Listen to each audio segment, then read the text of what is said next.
of the Zambia Institute of Intelligence. We shall follow the program as it is stated. So I think at this moment, let's follow the program. My report will come later. Thank you. I'm sure all of you have the names, page by page. We are on page 1. I hope you can hear me. Page 1. In the second paragraph, the name John Zombe is supposed to be John Zomba, ending with an A and not an E.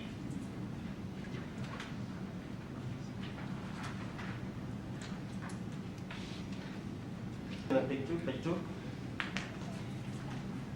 Page 3.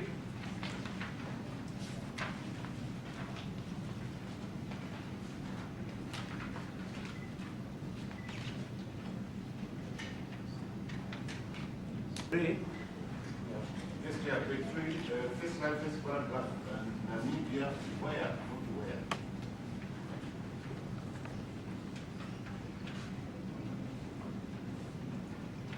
Any other questions?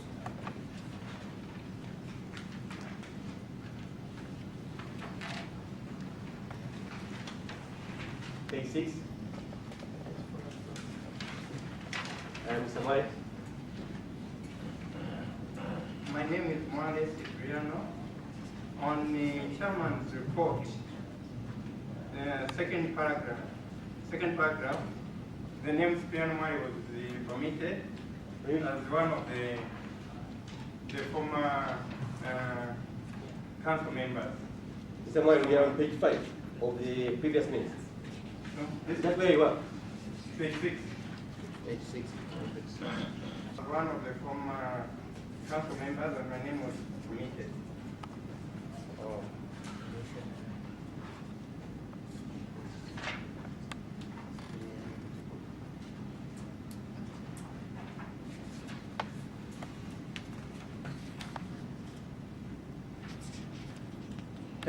Page 7. Page 7.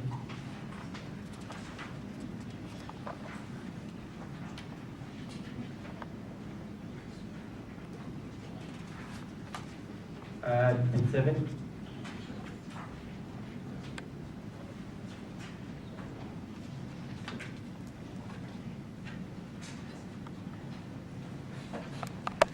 Page 10. Page 11.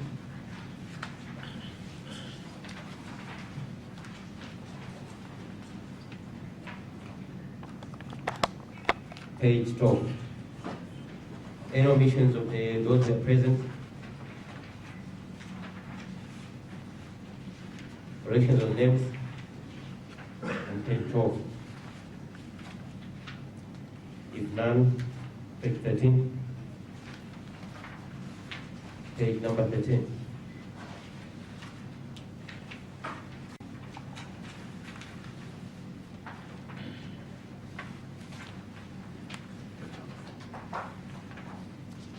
Page number 13, the name number 50, that is my name, Emmanuel Hupe Mwansa. SC is missing, State Council.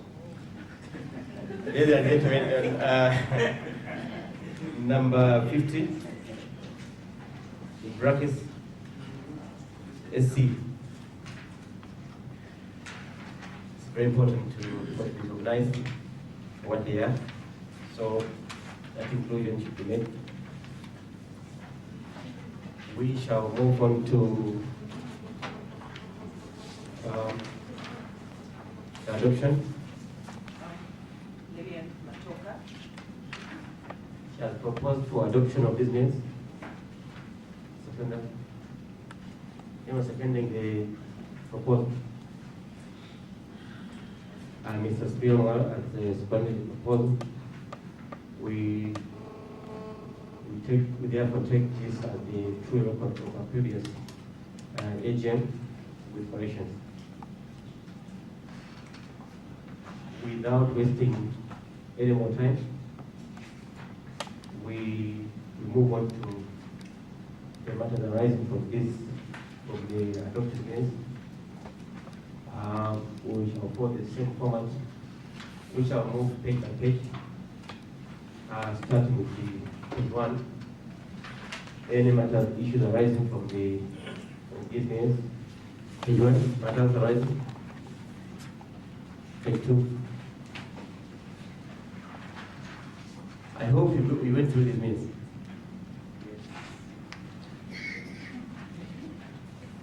Page 2.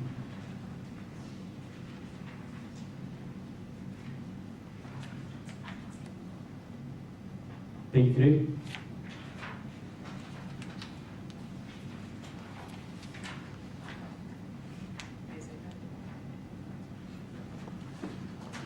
Mr. Mwale. On page 3, this item about the web design for the intern. I just want to find out if there's any advancement that has been made on the web design. Which item is that? Website.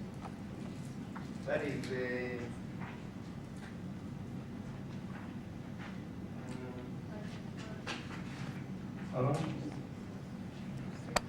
that is on the 5th paragraph, where you said there was a proposal for the web design to be made for the institute. That's the one which I want to find out if any achievement has been done on that. The web design. Ladies and gentlemen, that item is on. It's marked.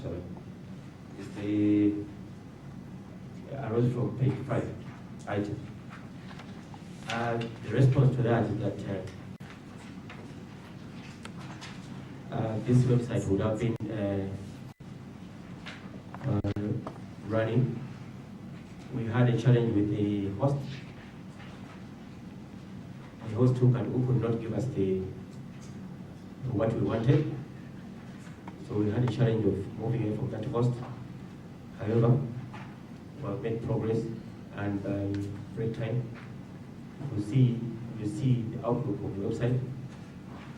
The host and the designer of the host will be here to show you the Woodview website for the ZIEA, which should be running within a week's time. Thank you very much.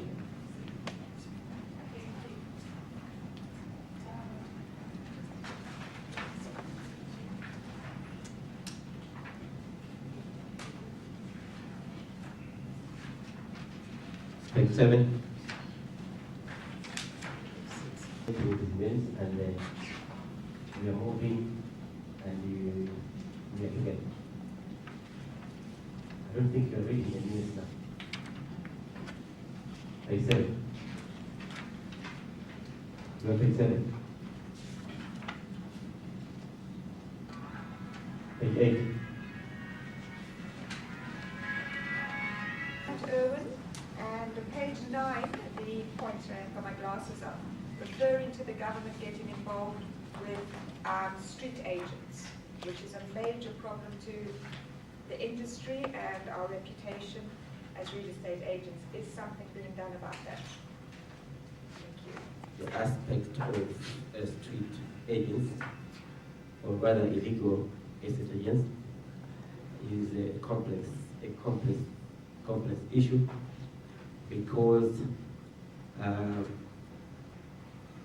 the street agents are mixed up with vendors, and it's a challenge for council to know who is a street agent and who is a vendor. So in that way, we are waiting to see if the local authority is able to, when they remove the street vendors, we should be able to identify our own very professionally. But at this moment, it's quite a very big challenge. Thank you. Mr. Masham. Question on the issue of vendors, illegal vendors in the industry. And I note that on your right, the Honorable Minister, and as part of his speech, he promised to work with us to regulate this industry. I was just wondering whether the minister has whispered anything to you as this issue is coming in terms of what the government is trying to do to remove these vendors. And maybe have something to say to us about that. Very much. As government, we know there is a challenge that we're facing where we have our people on the streets trading, and this is not good. But it's not that the government is sitting idle and doing nothing about it. There's something that we are doing about it. Right now, we have engaged a consultant to come up with how best we can handle this situation. So when the consultant brings the report, we'll see the way forward. Thank you.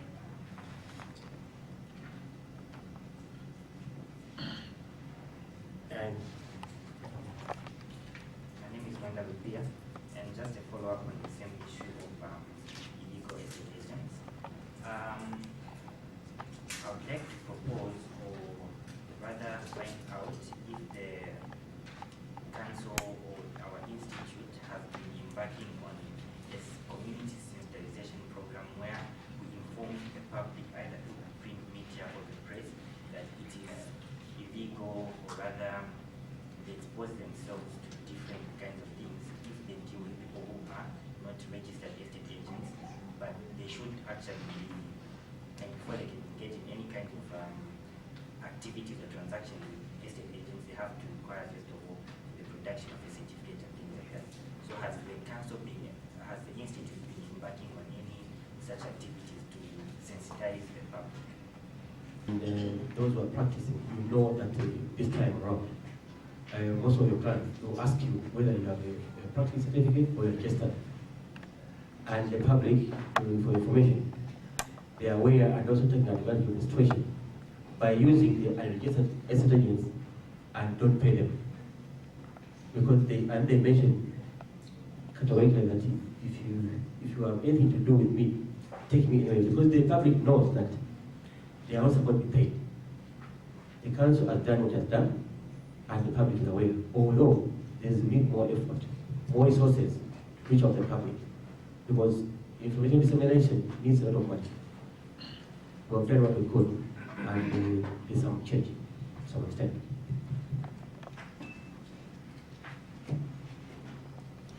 So we're on page 9. Page 10.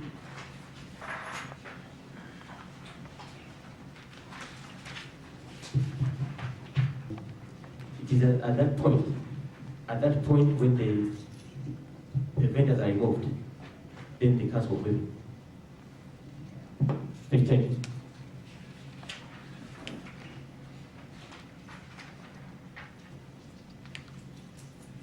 Page 11.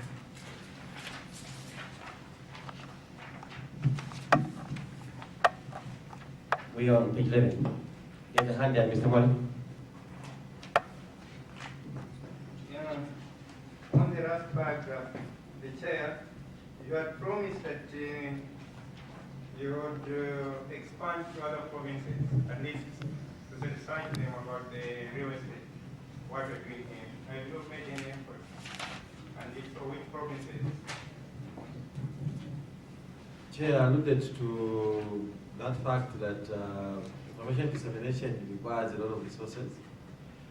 So as of now, those of you that have been listening to some of the local radios that we have, we've had a program that has been running sensitizing the public what they need to know. However, as you have heard that the government is with us and has always been with us, we hope that in future and in the near future we may have more resources so that then we can draw out to many other areas throughout the country. As of now, we are working within the limited budget that we have. Thank you.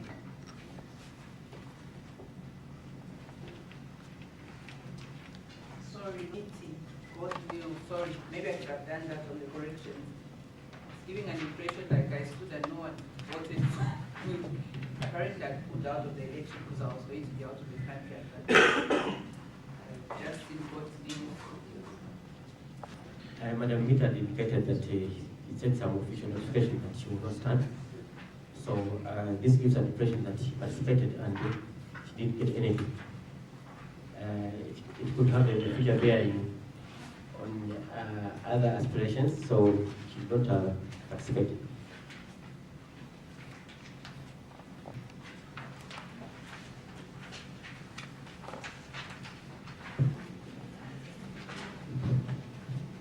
As by our program, we want to go for to report to you what has been happening, the status of the institute.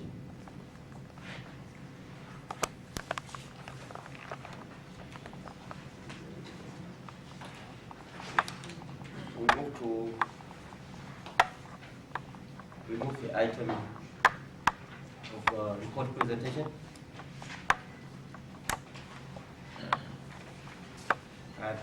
Allow me to still when seated. The guest of honor, Deputy Minister of Local Government and Housing, Honorable John Kufuna, MP, distinguished guests, members of the Zambia Institute of Estate Agents, ladies and gentlemen, all protocols observed. I would like to welcome you to this fourth annual meeting of the Zambia Institute of Estate Agents. Time has come to brief you on the current status of the institute and what we have been doing and the progress so far made. This report will look at the management, membership, training, and education, achievements, challenges, conclusions, and recommendations.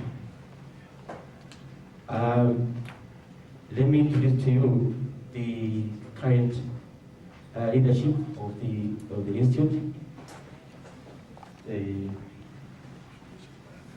The council's, when I mentioned the council member, you understand that you identified.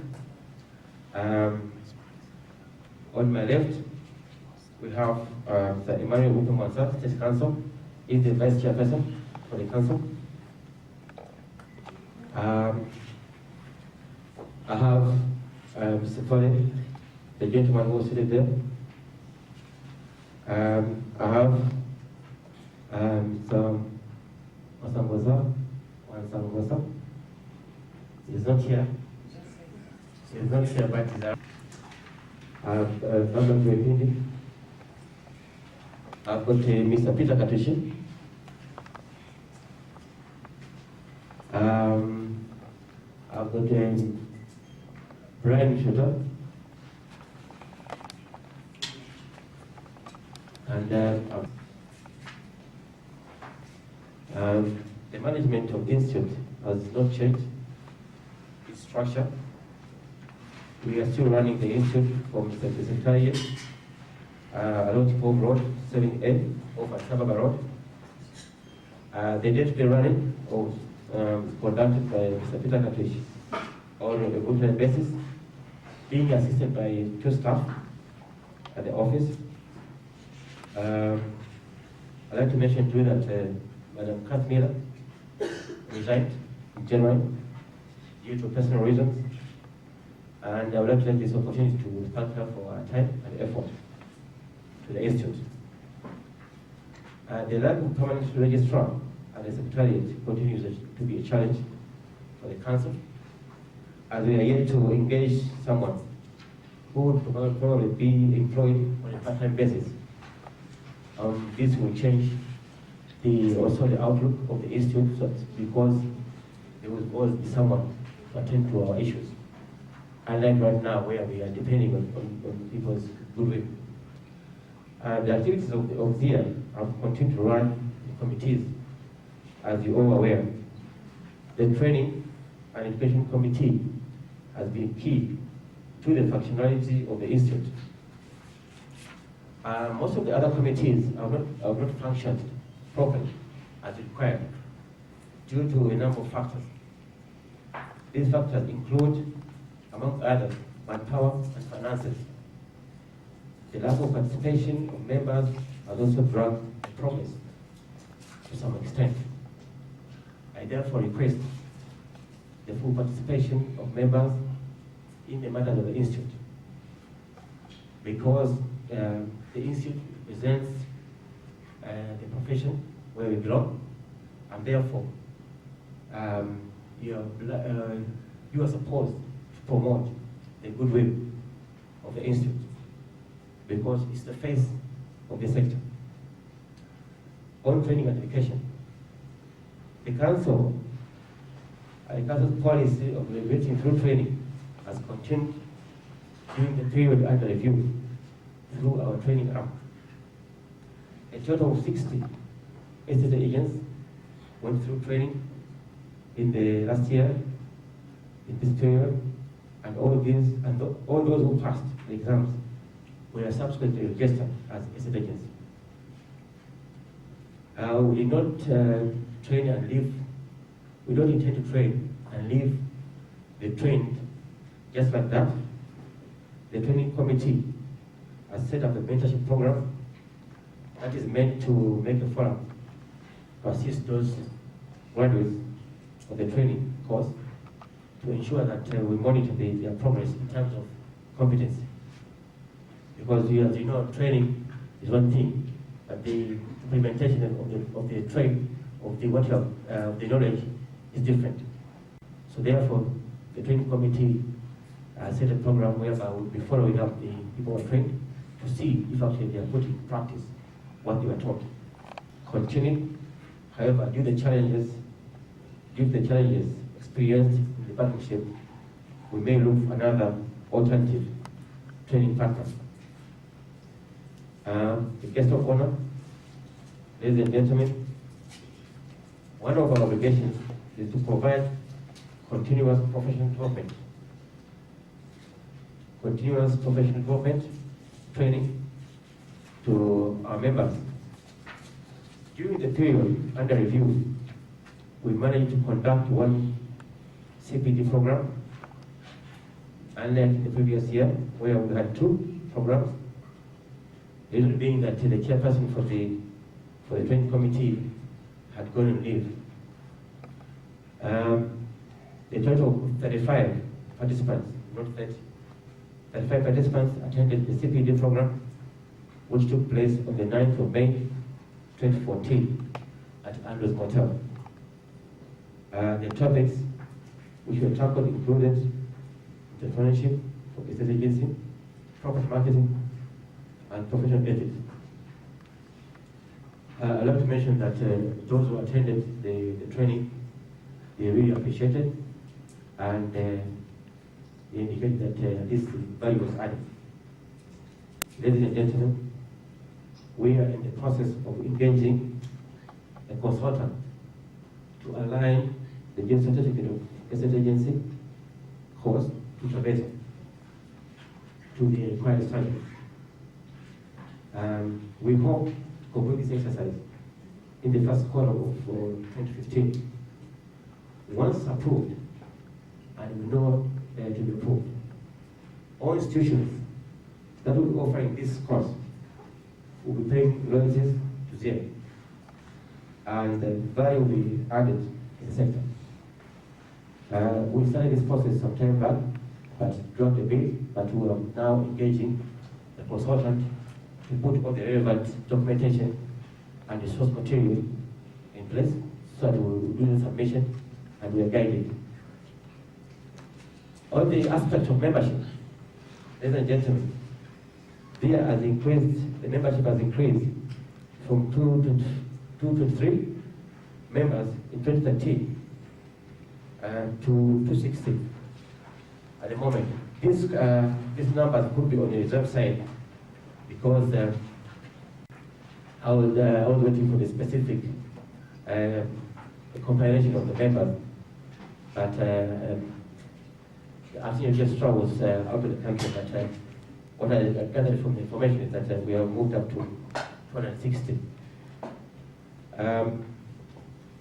The increase in membership represents 30% from 2013 to 2014. This reflects the response of the sector towards registration. There are a number of estate agents who have not yet come forward for registration. That's the fact. This is due because there are a number of factors for this. One of the factors is that some people are unable to pay the training fees. This is also the stumbling block. And this one we are trying to tackle it, as I mentioned in my report, what we are trying to do. Membership with ZIEA goes with training, and the same procedure will continue as we transform estate agents in Zambia into a professional sector. We expect the membership to continue to grow steadily with increased sensitization of the general public. The council targeted membership of 500 by 2016 will be achieved without any doubt. And with the level of membership we expect, the institute will stand on its feet financially. Let me comment on the report on the financial status. Ladies and gentlemen, since we came in office, our financials were being audited, independently audited, as supposed to be. The audit financial report, before you indicate little improvement, you have to make correction of that. Indicate a little improvement in terms of receivables, not significant. However, you should know serious programs need substantial funding, and this calls for government's help, which we have not received yet. Ladies and gentlemen, members' contributions alone in their amounts cannot grow the sector adequately. ZIEA's council has shown resilience that we are able to run the institute in a sustainable manner to promote the sector in the interest of the public. In our efforts to reach out to those who cannot afford the training, we applied for grants from government through our line ministry to train all estate agents on the street with the view of empowering them with skills and knowledge. But we were not successful, although initially there were indications that it would be considered. Our target was to train 700 street agents in a period of 3 to 4 years. And it was going to generate more jobs and more independency within the institute, because if we have 700 members added to what we have, we'll look at, we're talking about close to 1,000. And I think with 1,000, with a membership from 1,000, I think the institute can stand on its feet financially. ZIEA still needs serious financial assistance if we are to grow the sector substantially. We will not rest in our efforts to lobby government to assist us, although this will not be the primary focus to sustain the institute. Our focus will be to ensure that members pay on time and training continues in order to grow the membership. We have achievements during the period under review. The achievements are outlined. We increased the membership by 30% from 2013 to 2014. We continued our training course and the CPD program. We have maintained the secretariat from where ZIEA manages its affairs, although we need to improve this outreach. You know, many institutes do not have where to stay. They're just squatting.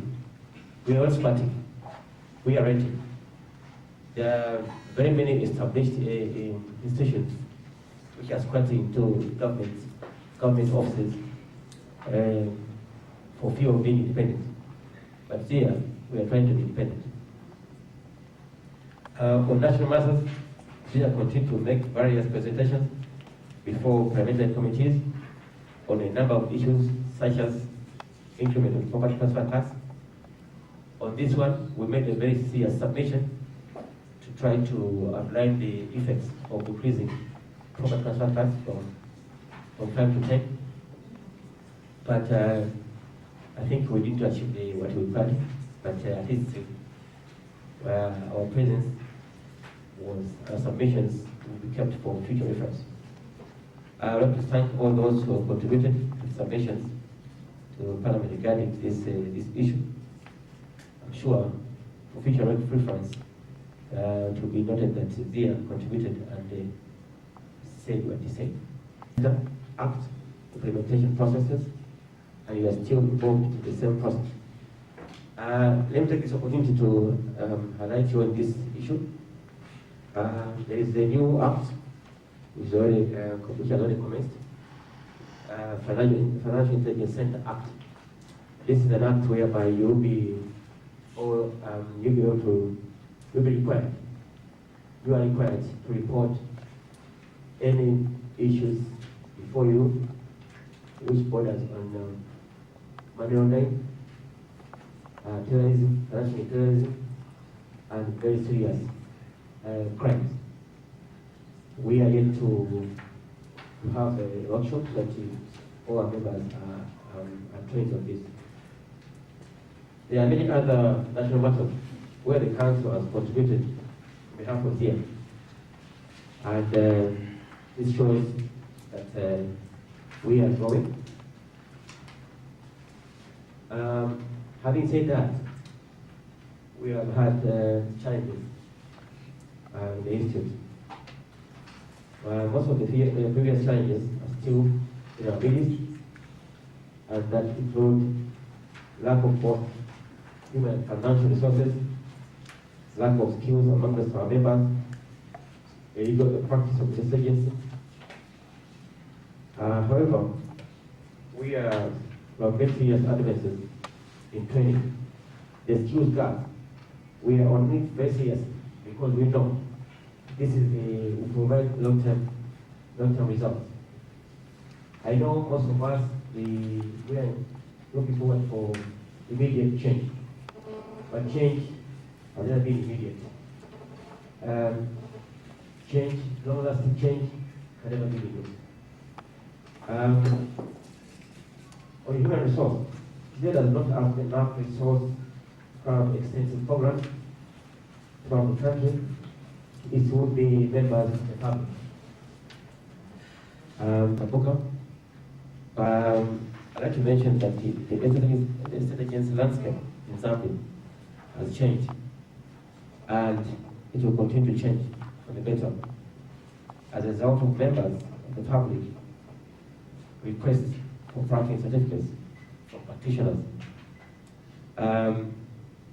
This is a serious and significant shift in our sector, indicating that the public now has expectations from the sector. Never before did the public request for practicing certificate from an agent, but now most of you you are asked to produce or to prove that you are registered. That indicates that the public has recognized our presence and they expect the better. The refusal to pay commissions to unregistered agents is another sign or indication and recognition by the public that ZIEA requires registration. This, I've had many reports. I've got also many cases which have gone to court, and they have come to seek a clarification whether this agent, the other agent, is registered. Illegal agents have been taking members of the public to court, but of recent, that have failed to succeed because you're not entitled to permission when you are practicing illegally. So this is an indication that the public, they are now aware. There are signs of growth of the institute. These are all signs of growth. With availability of resources, we shall continue to engage the public to continue demanding quality services from the agency. At this moment, I would like to take the opportunity to thank the council members who have been there and around from time to time as we move on to try to create change and to cause change in the sector.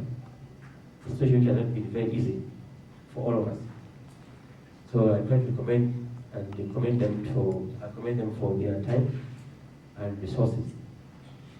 The majority of our members, at the same time, appreciate what has been achieved and supported the Institute in one way or the other. However, more support is needed. We see as a need well-meaning people to come forward and help ZIEA to move to another level, but it's super important to understand that it requires time and sacrifice.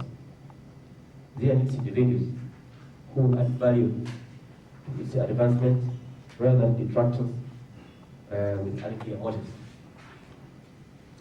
Ladies and gentlemen, here in the council here, there's no money. We don't sit here for money. I think in this period under review, as you check the financials, I froze the allowances just for a short time so that we see progress. I'm happy to note that most of the members agree with that and that continue to come for meetings and deliberations. As much as ZIEA, as the council, need members to assist, there's a need to embrace only those who have the passion for the sector, rather than those who attempt to help with individualistic tendencies that will turn progress. We have had people before who have come to attempt to assist ZIEA, but you might notice that they were not well-meaning. I'm not here to mention them, but I'm here to give advice for the future. ZIEA is growing. It will never be the same. You have seen that even the sponsors who are coming on board, they are credible and not small sponsors. As you can see around the indications, you have seen the sponsors who are coming on board in the economy that we are moving to be a fact. I have no doubt that in my mind that whatsoever that ZIEA is going to become one of the biggest professional institutes in the near future. But this one needs a bit of effort, some more effort. And one day, we are going to be a factor in this economy. I have no doubt about that. Thank you very much. Particular point in time, we will have a break, and then afterwards we will resume the program. First of all, the Institute, we want to congratulate them on their efforts and the training they are trying to put in progress. Their courses are excellent, and I think first we should applaud them.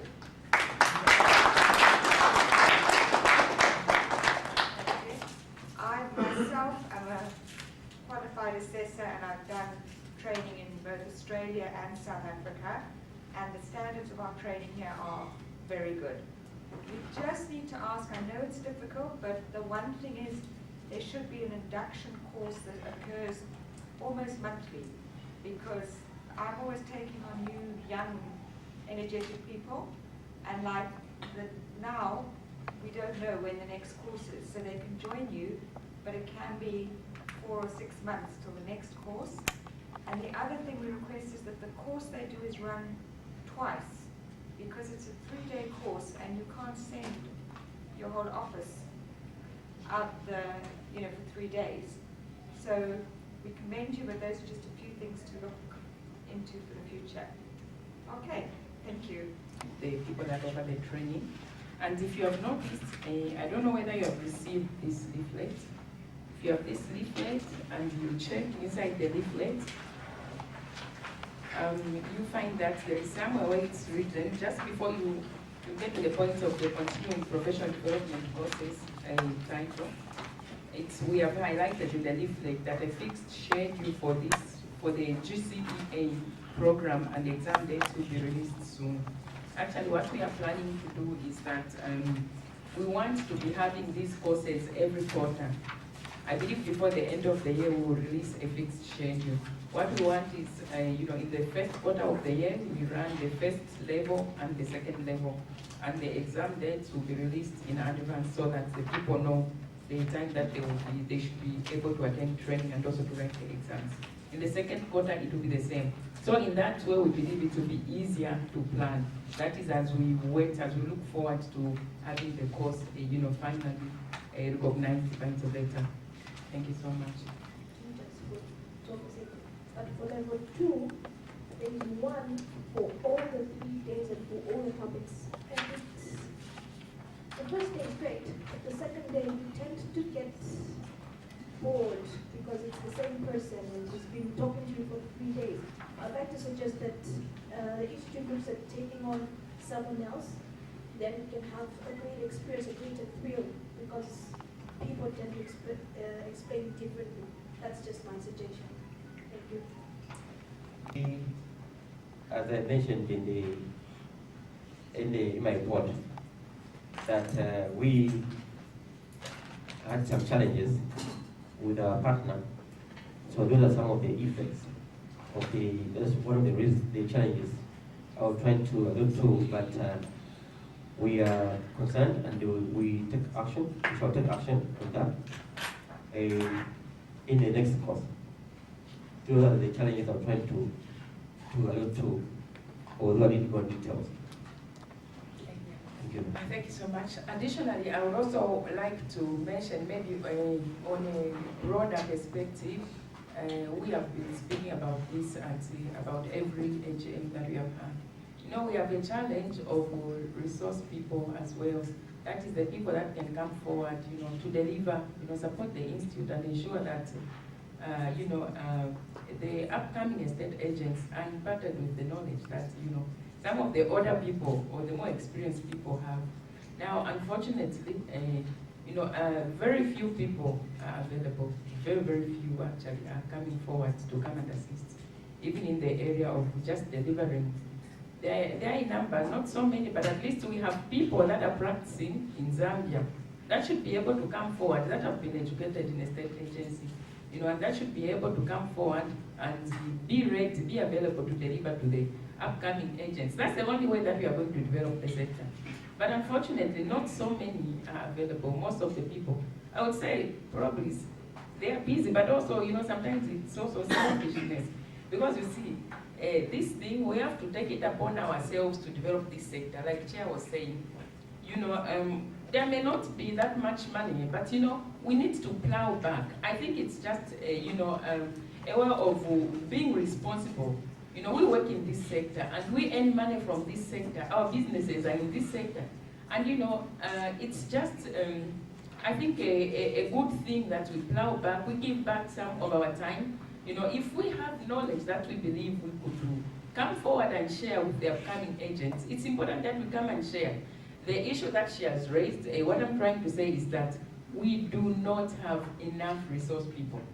The person that we have been using is very much available. He has a passion. I've seen him, he's around, Mr. Chilangwa. He really has a passion. He has the time to, to come forward and sit down and give part of what he has to the upcoming agents. Then we have another person who delivers in law. That man is a lawyer. Now, from the legal part, I think there we don't have a big problem. But where we have the problems from our sector itself, and I believe it's part of the reason why this sector has lagged, because the people who went ahead of us, really, they don't have the passion to come forward and deliver. So I'm trying to say this because I would like to, encourage and inspire those of us who are here, as we get educated, as we learn. let's plow back, because if we don't plow back, I mean, that gap will still be there, it will remain.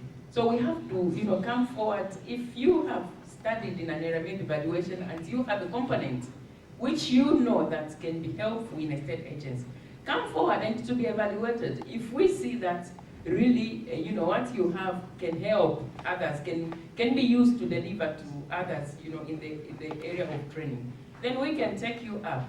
That's the issue shouldn't arise if we had many resource people that were available and willing to come and teach.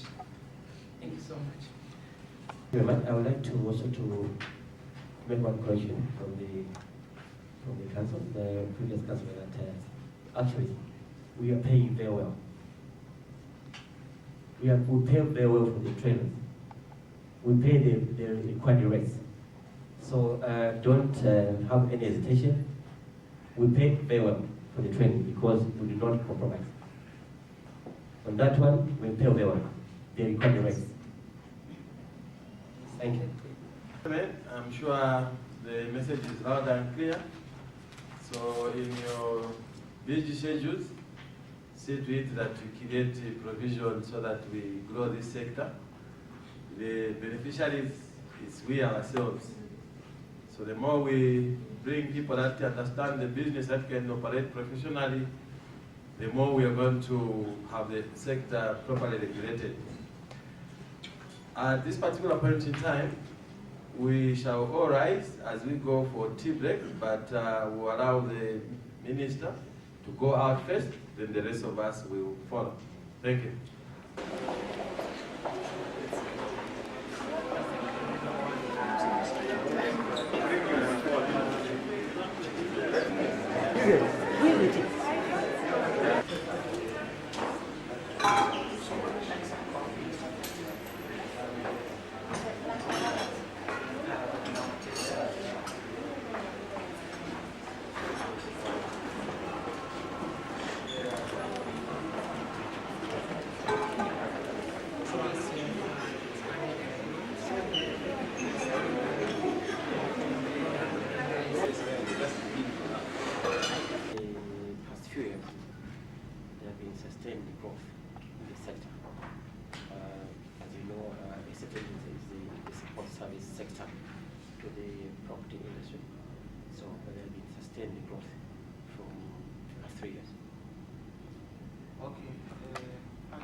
Is to do with regulation. I think even the development of property in and around in urban areas, I think there's no any regulation, let's say, to say that this is the fashion in which they want the sector to move. That is a very serious challenge because it does not promote future growth. Okay. I will speak for the Institute of Agents, not the entire sector. But on our part as ZIEA, we have a challenge of regulating illegal practice of estate agents because of the lack of enforcement of the Estate Agents Act. Okay. There's another area, there was a number that just made a few January on the tax from 5 to I think 10% on the property, I think property tax. I'm sure you are aware of this. Has it been of any effect to this sector? And the effect there is better because the increase in tax because the tax was increased the previous year from 3 to 5, and then from 5 to 10. This is it seems to me that the estate sector is a vulnerable sector in terms of taxation, because if there's continued increment of taxes in a particular sector year in year out, it sends a negative signal to investors that there's instability in that sector in terms of taxation. Okay, so what would be your appeal in that regard? The appeal is that to stabilize the taxation system, that at least so to show confidence into the sector, so to look how the tax stability. Okay, I'm aware that this sector is a very big contributor in terms of financial muscle to most of other countries' GDPs developed and such. Do you think we are there as Zambia? not really, because if you look at economies like South Africa, the sector contributes about 15% to the GDP, whereas here it's about 5% or less, somewhere there. And this is also shows that it's not contributing effectively to the economy. And we hope that with more regulation and stability in the tax system, it means that the sector will contribute positively. Okay. I was just looking at following your deliberations. You're engaged in some form of training. What is the focus of the training that you are? The focus is the training of estate agents, because most of the irregularities in the estate agents transaction are due to lack of skills and professional ethics. So we are concentrating much on that, so that we provide the skills and the training so that the public is able to receive better services. Okay. Okay. Thank you so much, sir. You're welcome. Thank you for the opportunity. And to some extent, you cannot do business without the banks, because you've got a varying array of clients that walks into your office. So what we're trying to do with FNB is not to be alone in the industry. We know we've got partners. We've got people like you who are sort of like foot soldiers who are closer to the people. So if we partner together, I think we're going to work better. I think the benefits will benefit both parties. Okay. So I'm here to present the FNB a traditional offering, and my aim is just to make sure that we understand to some extent what we're doing at FNB. And also, I would want to use this forum to just suggest some things of how we want to work together. Because I've noticed that in Zambia, there's no strong relationship with financial institutions. But there's room, these are opportunities that we can harness together and look through and see what we can do in our own communities. Okay, so my presentation is simply about FNB and home loans. Our mission is to create a better world to our customers and to communities where we live in. So the value chain. Okay, so we want to be relevant to the market. We can't come here and do our own thing. We need to constantly talk to people like yourselves to understand what else we can do. And even the councils and the government has regulated as well. ZIEA is part of the value chain. So we are trying to be friends with everybody, because we know that on our own we cannot make it. Okay? And we just don't want to be a home loan provider. We want to be relevant. And we've noticed that there are issues with accessibility to mortgage products. So we're trying to see how else can we come lower to the lower groups of people. We don't want people to think only rich people can walk into the bank and get a mortgage. We're trying to see how else we can help the ordinary citizen. Okay? So I'll go through our product so that you understand. But this should not stop you from calling us and coming to our offices to understand more. Okay? I'm going to run through our product, which I did about 2 years ago, but it's always good to just to go through the same details again. Okay, we're doing an ordinary home loan, which everyone does in the banking industry. That's for buying a completed house. So if there's a customer who's seen the house, has part of the money or does not have any money, they could actually come to FNB. We see if we can help them. Okay. Again, we don't want to give loans to people that can't afford, so that's why they have to approach us. And we run through the numbers. We are the only ones right now who are doing 100% mortgage. You are aware that in Zambia, when you approach a bank, they will tell you to either put 10% or 20%. It's common. But you see, with the current scenarios in Zambia, not everyone is saving. So we are trying to see for the lower groups in our societies, we give them 100%. And we are the only bank doing that so far.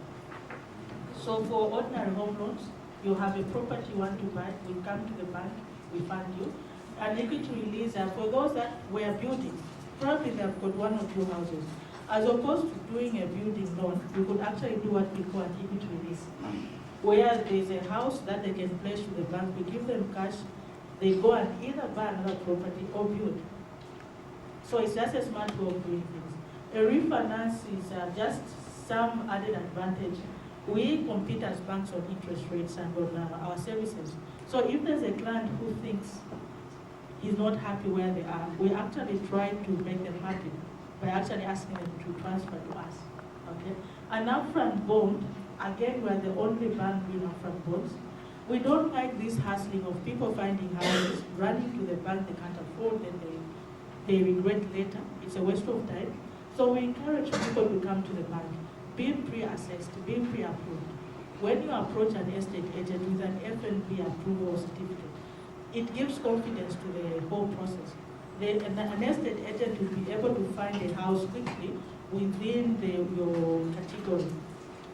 It becomes easier so that you are sure that if I do an offer to Mr. B, he's got a pre-approval certificate, within 2 days he's going to have an offer from the bank because we've already done everything for him. So we're trying to encourage people to come and be pre-approved. Those pre-approvals last for 6 months. You can go around and shop around. Okay? We do completion loans for a very purpose that a number of people prefer building their own houses. It's very common if you go to Shalala, Minwood, all these areas, people are building. But a lot of people do get stuck at some point. We know that the house is not a house if it doesn't have proper finishes. And leave the houses for them. All they do is to do a PQS to completion. We give them enough money to finish, put a gate and the walkways, and any other added things they might want to do to the house.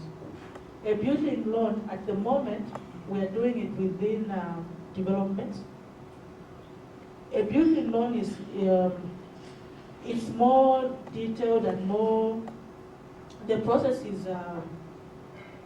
is quite long and tedious. So for now, if there's a property developer doing houses for sale, we do partner because we would want someone we trust to finish that house so that we are sure that if we disperse into that development, the product will be delivered. We are aggressively on the market, looking for developers, checking the prices, and also telling our customers to visit those developers. Okay. There's a lot of details, but it's just a summary of everything that you should know. Okay? So, at this point, I think I can skip this.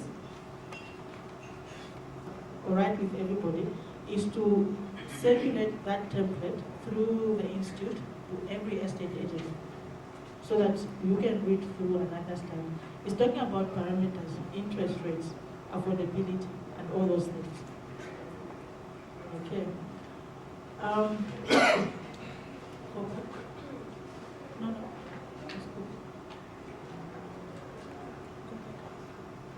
Which is sort of a summary of the area template you saw. Okay. At the moment, we're only dealing with people with regular income, meaning that you must have a salary or a consistent income that we can prove via a bank statement. Okay. So we don't deal with some business people whose income cannot be seen. When you come to the bank, we'll ask you for an offer letter from the vendor, because we have to be sure that indeed you've been offered a house. We would ask you for a proof of residence, a proof of regular income, copy of your NRC. We have to make sure that you are the one who's actually been given the offer. 2 passport size photos, bank statements, and if you are employed, you need to be a permanent employee, not a contractual and not on contract. It's the same thing. Yeah. Or not a casual worker. That's what I wanted to say. Yes. Seasonal worker. Not a seasonal worker. And the reason is simple. Our home loans are long term, 20 years, 15 years. And that's the advantage that a home loan product has over a personal loan or any other product in the bank. It's the only product where you can go up to 20 years. It's not our desire that after 5 years we stop paying or we grab the property. So we have to do our background. We have to make sure that if I give you a loan, at least you manage to pay over the period of time. Okay. And I think what the advantages. One, we are, I think, among the few banks that go up to 20 years in terms of the loan term. We understand that people would want to pay early. It's just to give you some flexibility in your cash flows.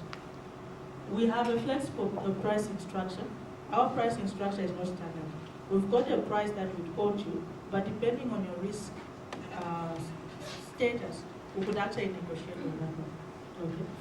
Our mortgage loans come with a mortgage protection insurance, meaning that we insure it for life, and comprehensive as well, so that if anything happens to you, you lose your income, your job, or you die, at least we don't grab that property, it goes to the next of kin. Okay. For the house itself, we insure it so that if there's anything like the window breaks or there's something that needs to be repaired, we can easily claim from insurance. Okay. As you saw earlier, we've got a varied product offering. So you can choose what you want to do. If you don't want to buy a house, we're going to ask you what else. If you don't want to buy a completed house, for example, we're going to ask you what else do you want us to help you with. Probably you want to just improve on your house, you want to build, all those things we can sit down and go through. And that's what we mean by a varied product offering. We are now offering a free home ownership education program. This is our own initiative to just make sure that the borrowers understand what they're getting into. So we've come up with a small curriculum for first-time borrowers. It has actually been proved that people that borrow with understanding are better payers than people that just borrow and don't exactly understand what's going on. So what happens is that when we give you a loan, we actually ask you if you've got time to sit down with our staff. They'll run you through the program, how to manage your home loan better, what it means to miss an installment, what to do when you lose your job, all those things we try to go through. And also to just make you understand the differences between renting and paying towards a mortgage. So we are trying to do that to every borrower. But it's up to the individual again. But it's free of charge, we don't charge, but we can take time to run through our customers. We are the only bank doing that for now, but I think it's important that our borrowers understand what they're getting into. Okay.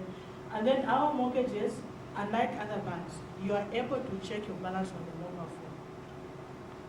And when an installment, if you pay into your mortgage, you get an alert on your phone again that your mortgage has been paid. And we also, if you are late on your arrears, you can also use the same system to remind you. So at least you don't have to wonder where you are in terms of your balance. How many installments you've done, what's my balance, what's my statement. Some of these things you can easily check, or either on your phone or on your PC. It's just to avoid this hassle and bustle of unknown areas where people don't know what they are paying, is my mortgage moving, or what is going on. We try to interact with our customers through that system. We can also use the same system to advise when the rates are changing in the market. You understand that our rates are floating, and we tie them to the MPC rate. I'm sure we all know that in Zambia, we don't have base rates anymore. There's MPC rate monitored in Bank of Zambia. So whenever these changes are happening, we are able to actually advise our customers through the mobile phone. Okay. So in brief, that's what I wanted to share about our own product. But my standing here really is to invite the estate agents to feel free to visit the bank. We also want to have certain programs that we can probably begin to move, since now there's an established institution. For example, if you run promotions, we are thinking of ideas of how we can use the estate, this institution to see if we can use it as a channel of information flows. If we are having a promotion at FFP, through the institute, we can actually communicate to all of them. We say these are the promotions and this is what we want to do. We are also trying to see if there could be a program where our bank staff are able to visit estate agents every quarter, every month, to just see where they are, how is their customers doing, how is the market like. So all those things we want to start doing now, but with the blessing of the institute, so that we only deal with people that are registered. I think it's safer for us to have one portal of communication, and then through the institute now we communicate to everybody. Okay, so that was my special presentation. I think the message that I want to leave is that I'm inviting all of you to feel free to call us and to understand further what is what I do. Thank you. And I would want to invite questions as well. Acknowledging that I think in terms of innovation, I think you are one of the best banks when it comes to performance. I think that I can acknowledge. But however, I've got three main concerns. These are one, I think your emphasis on formal employment. Now, if you look at the Zambian structure and Africa in general, Zambia in particular, what you see is that the economy is heavily informalized. And therefore, most of the plans are in the informal sector. That is not to preclude the fact that they don't have a steady income. They have a steady income. But the manner in which they get it is not the Western structure that you've structured your loans. Then consequently, what you find is that a big chunk of the people that would otherwise get loans are excluded. I think the second one is the issue on what we previously used to call the base rate, called MCP rate. Currently, it's about 12 point something. Then new banks will add your other charges, it comes to about 18 up to 22%. Now, if you look at the mortgage table and you find an average working class worker trying to get a mortgage, there is no way it's going to pay, unless you are into drugs. That's no fault of your own, I must hasten to mention. But for me, when I teach this at the university, I advise my students, you don't get into a mortgage unless you are doing something else. But on a formal employment rate, and you are just starting to work, I think there's no way you're going to get a loan and be able to repay it. Consequently, what you see is that we making business as a state agents on repossessed houses, because the repossession is quite high. I think that housing, buying or selling of housing, is a competitive business, and many a time what you find is that people want to buy at a very quick time, but the procedure, or rather the bureaucracy that happens within the banks is such that if somebody was to come to you, it would take probably 2 to 3 weeks, by which time the informal sector, as I know them, will have bought it. So anybody that comes to yourself looking for a loan, unless they have secured that house, will lose out because of the bureaucracy in terms of the procedures that you associate to getting a loan. Those are the previous concerns. Thank you. Yes, I'll talk about repossessed houses. I'll talk about the time frame, turnaround time, formal employment versus informal employment, and the cost. I think that if I talk about this, that will cover your questions. Okay. In terms of repossessed houses, you are right that the cost of borrowing in Zambia is very high, and hence the rates of repossession. And one of the reasons why the number of repossessed houses is high is the same issue of having irregular income. It's the biggest factor. And that is why banks actually want to at least try as much as possible to give to people that have regular income. Because if you have quarterly or income that comes twice a year, or maybe there's a year where there's no income at all, we will never stop to see these actions happening. It's all talking to affordability. But however, Most banks, I can speak maybe for FNB, when we are giving a loan, we don't intend to repossess, and that's why we have to make sure that you can afford it. Okay?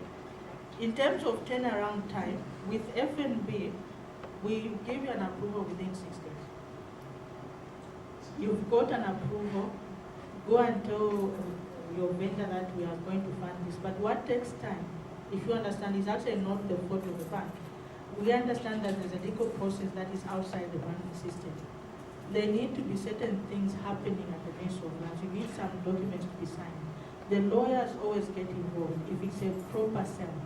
A lawyer needs to draw up the documents to make sure that before the money is paid out, one seller has surrendered his interest in this particular title. We just have to follow the process and the rules of the land. So in terms of approval, we'll give it within 6 days. But in terms of payout, we will not pay out until all the legal documents have been signed. So depending on how fast the lawyers are, some nowadays do it in 2 weeks. We'll pay the money. What the bank says is that bring the concept, bring the PTT, bring the assignment, the mortgage is already done. Once we have these documents, we pay you. So if the 2 lawyers involved and can close it in 2 weeks, we'll pay you in 2 weeks. If there are other complications that we may not know out, probably there's no title at all, the title has to be done, then that delays the process. Remember that we don't give mortgages without a title deed. So money before the title is done. What happens in the next 2 years when the people involved die out or move away? Our client will never have title to the loan that they're heavily paying for. So it's to protect our customers. In terms of informal employment, we do deal with self-employed people. I forgot to mention that, but not at a very wide scale. Reason is, if I need to give you a loan, you need to prove to me that you have the money. What are you going to give me to make sure that I know that you've got the money? Give me your bank statements. Give me the type of business you do. I need to check the history because I don't want to repossess your house tomorrow because we failed to pay. So we do give to self-employed people, but we only demand that you give us your business name, whether it's a limited or it's a sole proprietor. You give us your bank statements to see where the money is and the type of business you do. Because if your business is to sell cars, I'm not sure if you'll be selling cars tomorrow at the same price. We don't know what's going to happen in that market. So if I give you a 20-year loan, how are you going to pay for it tomorrow? I'm going to repossess your house. So yes, self-employed people, we know that they make money. It's just how to prove that income that becomes a challenge. But we do give loans to them as well. BPM properties and BPI property developers. I would like to ask on your building loans. I would like you to please clarify what is the minimum regulatory standards or the policy of FNB have to secure the developer's investment due to the increasing dollar rate, which usually brings up the rise in costs in building materials.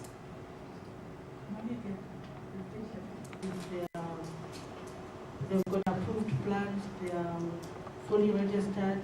We check on their contractors, who their contractors, are they part of NCC? We just check the usual regulatory requirements.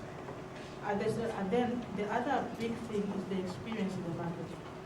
In terms of pricing, we allow them to price on their own because as bankers, we are simply financiers.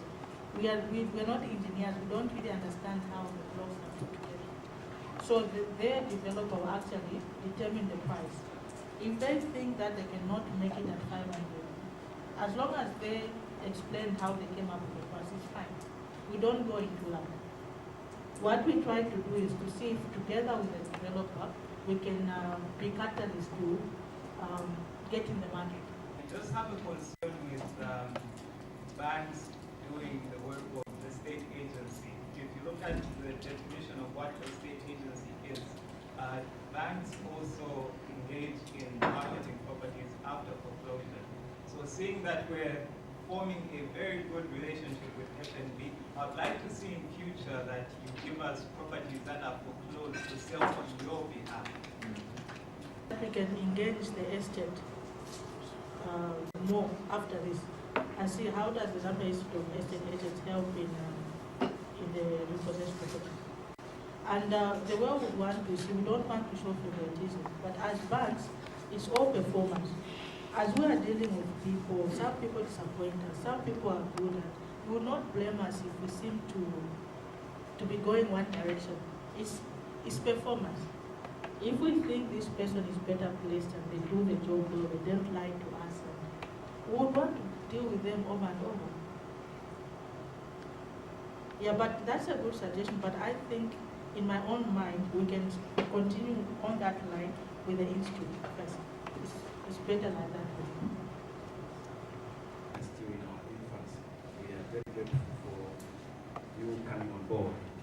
As regards your presentation, you have mentioned features and benefits of dealing with FNB. I would like to find out how you differ from the traditional house financiers like the building societies and all. Because obviously, when we are explaining what we, clients to you, they would want us to explain what are the advantages of getting mortgage from you as opposed to a building society. Then secondly, I also want to ascertain if in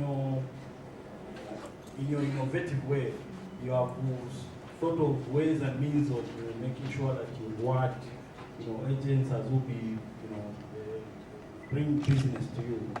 We see a situation where there will be a token to an agent who actually brings business to you. Thank you so much.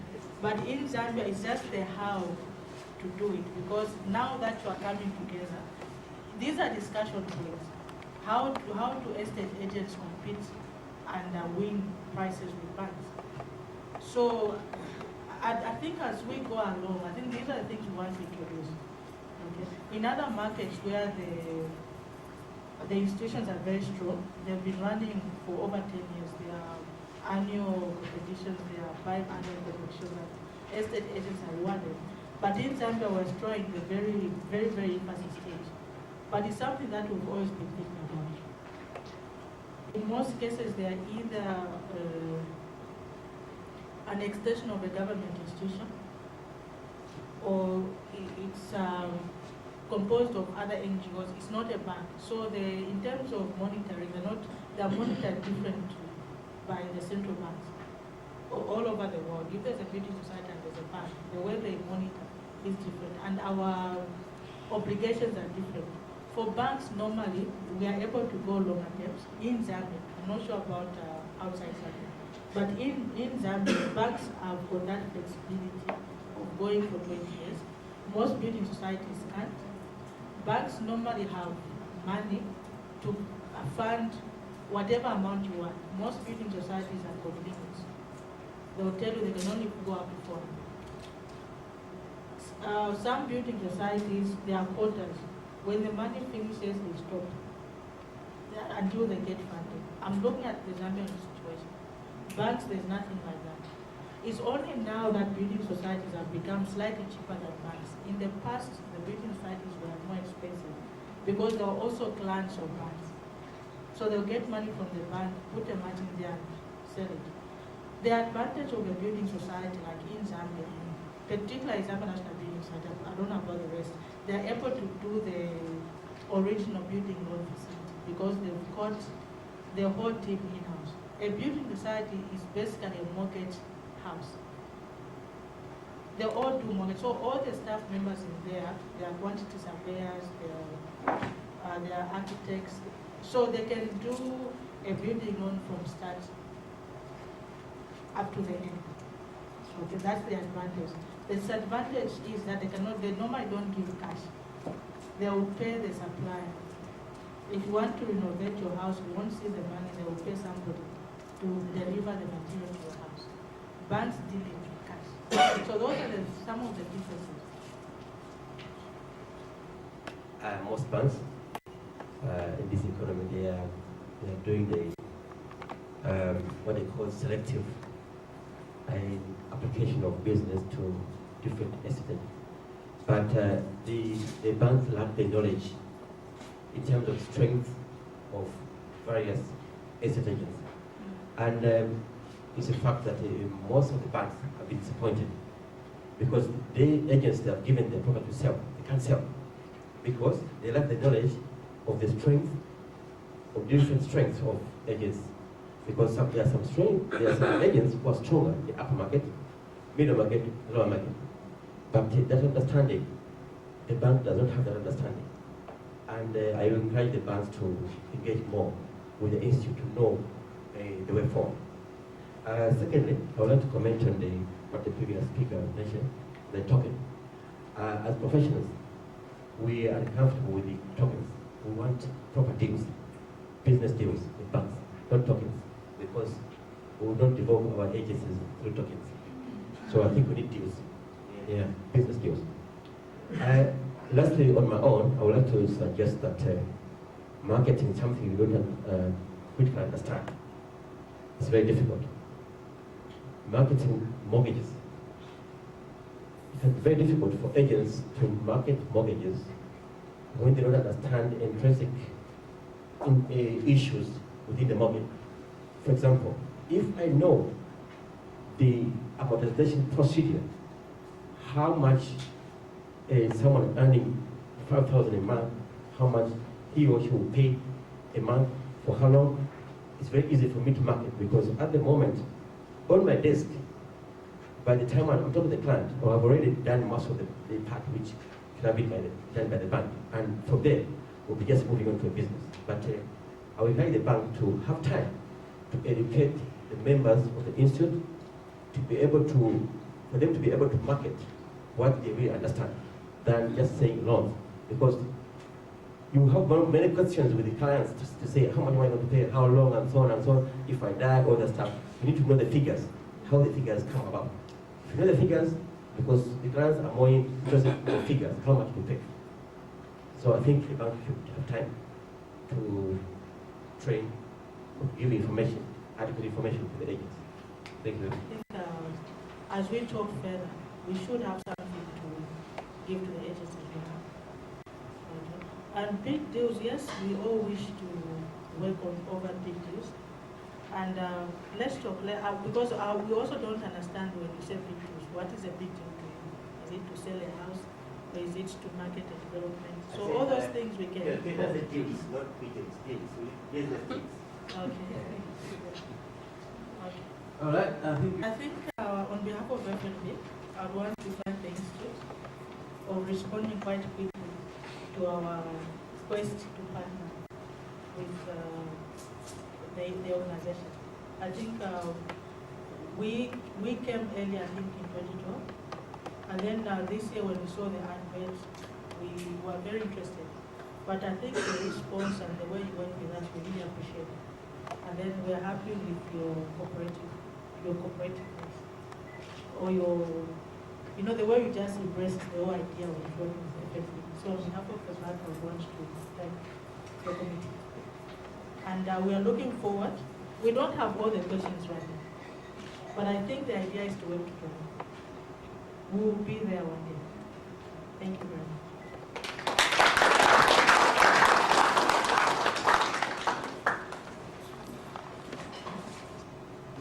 We will go to the next segment.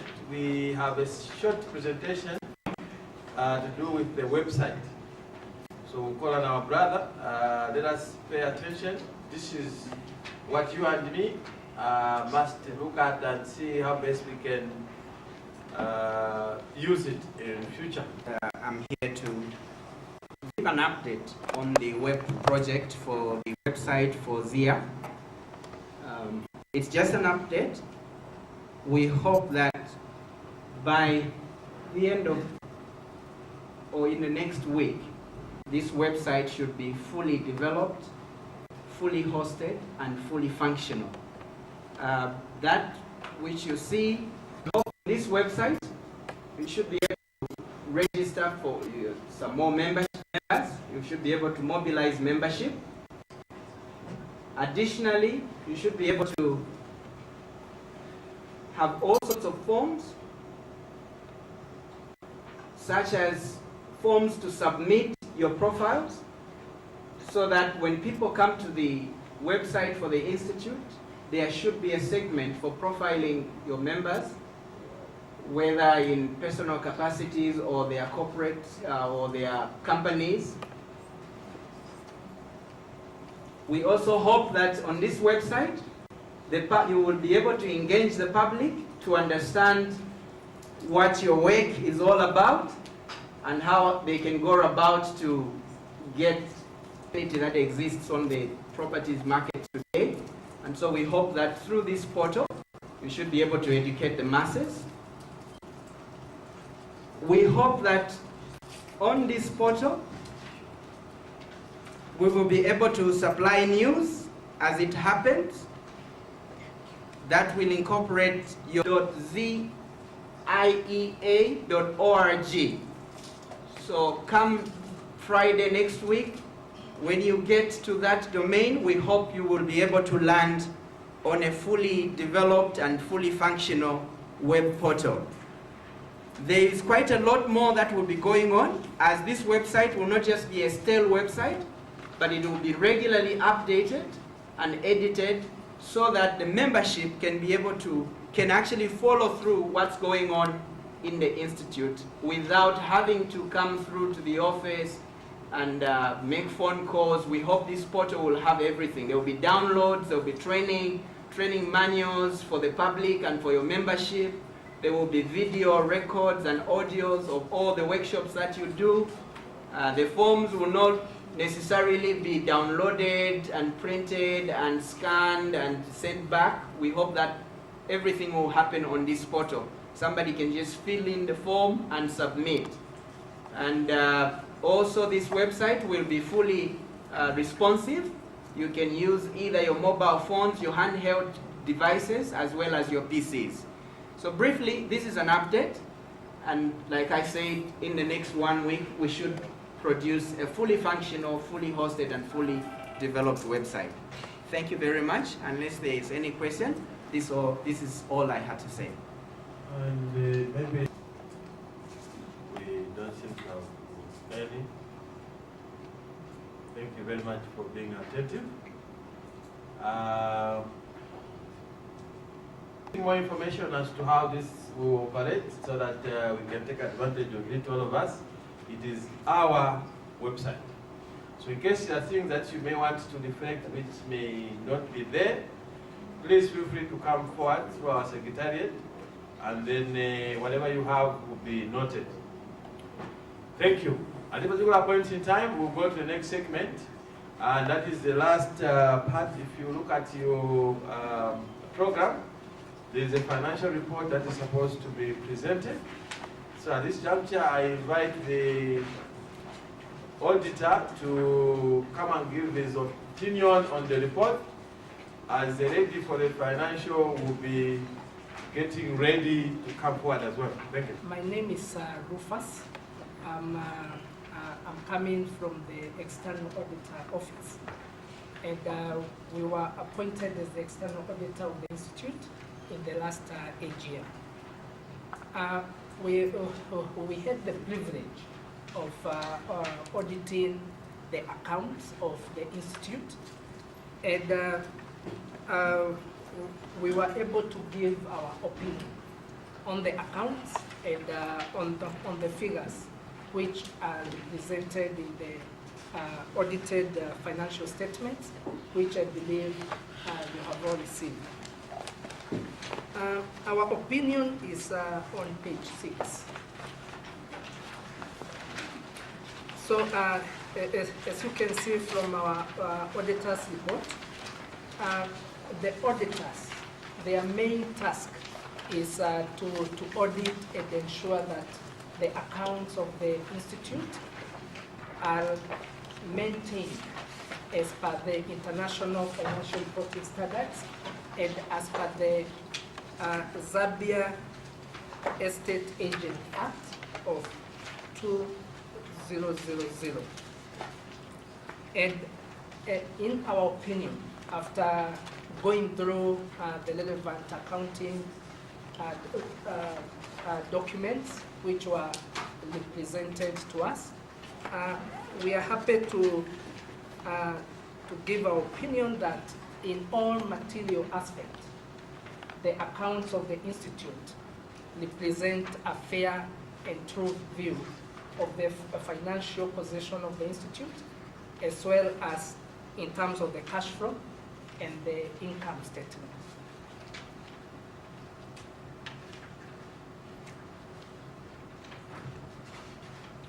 And that's it, unless there are any questions. Or, then after me, we'll have an individual who will come and represent the accounting details in terms of the income, expense, in terms of the assets and other things in the report. Okay, maybe we may ask that Vala sits so that maybe if there are any questions, they may be done after we have read the full report. So let's pay attention. It is our report. These are the funds that we bring in as agents. You remember the last presentation of the financial report, we had some technical challenges. So to avoid any of such to occur, we engaged an accountant. As you're aware that our treasurer is not an accountant, so we are looking at the public funds at hand. We have to make sure that we engage an accountant to help us put the books together. Thank you. I guess we could start by looking at page number 7 of the financial statements.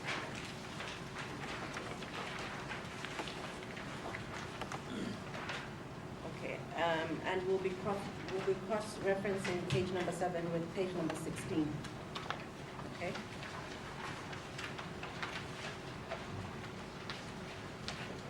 So now, on page number 7, we have your income statement. So this report is intended to give us an impression on the sustainability of your operation and just to see how you've done in the operating year to assess whether you have generated more income than what you have spent. So if we go to page number 16, we get a more detailed analysis of where the funds that we received came from and what we spent those funds on and whether we had any cash left over at the end. So you see that income was raised from membership fees, from trainings, and from other sources such as AMG contributions and application fees. So the total income raised in the period was 223,678. Are we together? Yes. Now, your operating expenses are itemized below. And if you go through them, you'll be able to see what exactly expenditure was made on. The highest costs were mostly on the grant consultancy fees of 27,000.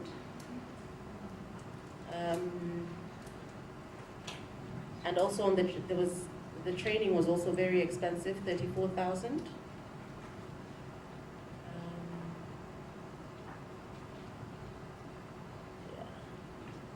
I think those are, and the advertising cost was also one of the more expensive ones. So that's where most of your expenses went to, giving a total expenditure for the period of 208,652 and a surplus of 15,000.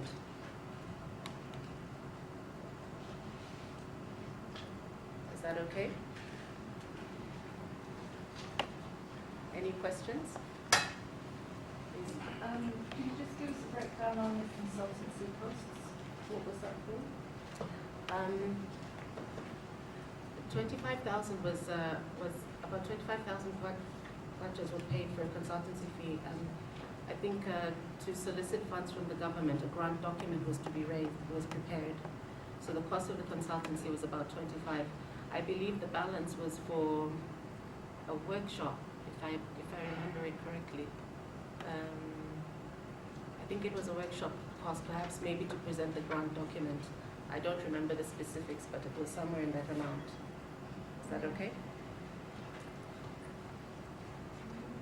And sorry, and the operating lease, yeah, the lease rental and operating lease, 700. I was wondering what that one was for. Rental and operating lease. What lease is that?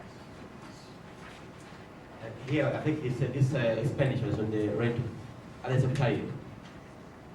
And for information that we are auditing, the period under review is the 9 months. Reason being that we want to regularize our reporting period to end in December, unlike in the past where we to end the 31st March. So the audit is the period under review is 9 months. Thank you. Thank you. My name is Joseph Mukatasha. My question is on the training. I wanted to find out because on the trainings, I remember the one which happened at Andrews Motel. We had to pay. So I wanted to find out this money for 34,149. How does it come? Thank you. So this money, how it comes in, is that first of all, if you look on the upper part of the same table, you see that under training, that's under income. There is membership, which brought in about 91,889. And then there is training, which brought in 119,550. So what is happening here is that when we spend, in terms of training, those expenses, they are listed. And the income also is listed separately. So you see that what we spent on training is less than what came in. I hope I'm clear. Because when we train, we hire the place for training and we pay the resource people. So that is what is listed as an expenditure. But at the same time, there's income that is clearly reflected. And if you look at the two figures, you clearly see that really there was some good profit that came in, isn't it? Yeah. Thank you so much. Obviously, we can all see that we have only 15,000 kwacha as operating income at the end of December. It's perhaps more a question for the council rather than you as the accountant, but what measures have been put in place to follow up with outstanding membership subscriptions? But it's good that the question is coming from a previous treasurer who here understands the challenges of collecting membership fees, and the challenge which was there is still standing. The same challenges he used to face, the same challenges we're still pursuing. It has been difficult to collect membership fees from members, but I think the reason is that the most challenging part is that the treasurer resigned in January, and she has been assisting around, but I think without the treasurer to collect money, it's a challenge. So we had a challenge that we are having challenges in collecting those fees. I think we need to look at more other ways of reinforcing these collections. Yeah. I haven't changed my name, I'm still Mwansa. Just to add up what the chair said, I think maybe we should get some suggestions from the members today as to how we can collect the money which is outstanding. I know some other institutions, they would sue the member to the court of law, especially if that member is still operating. That's a call for suggestions.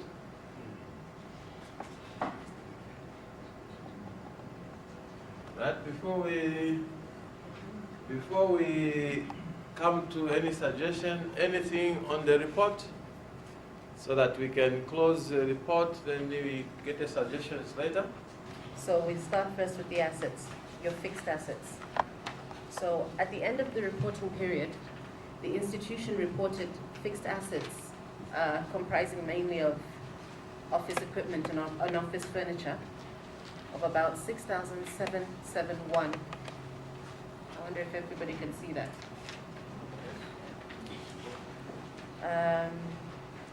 Current assets are mostly made up of your trade receivables and your cash equivalents.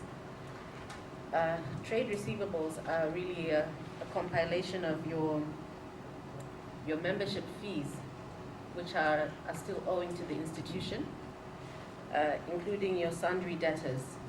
Actually, if you cross-reference to page number 14, you can get a detailed breakdown of how these numbers are being arrived at.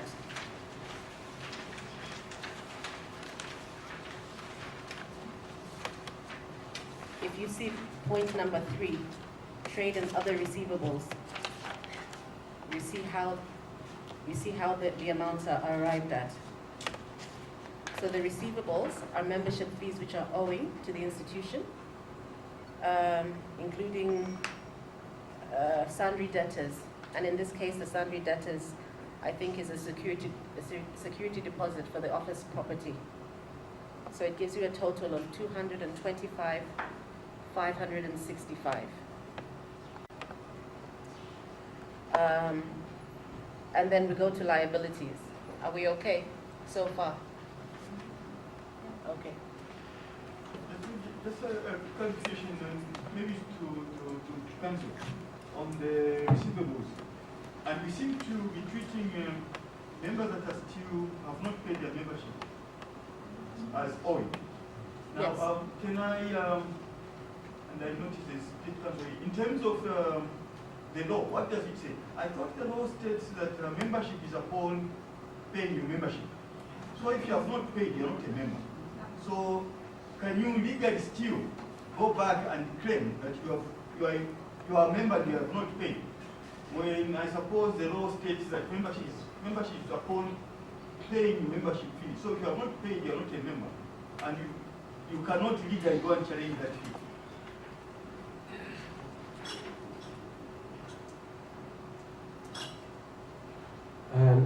I'd like to answer that question.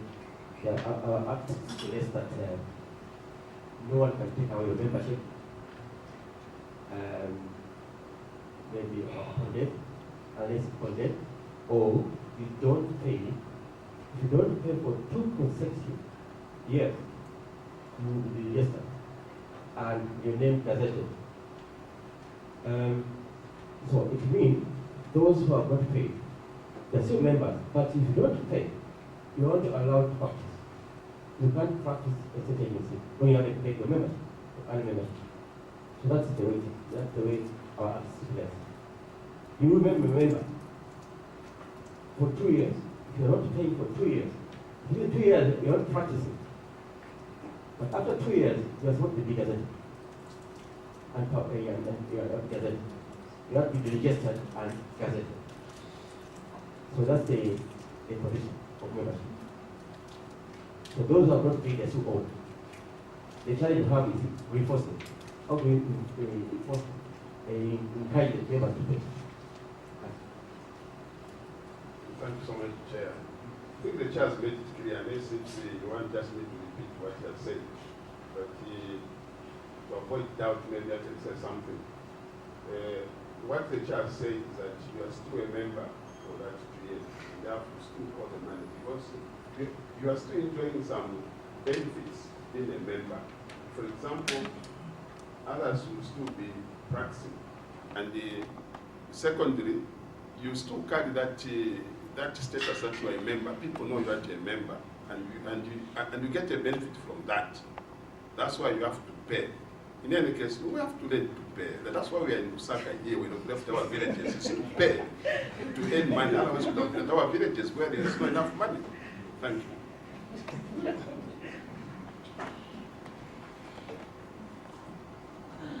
Any other questions? So we move on to our liabilities. We're still on page number 8.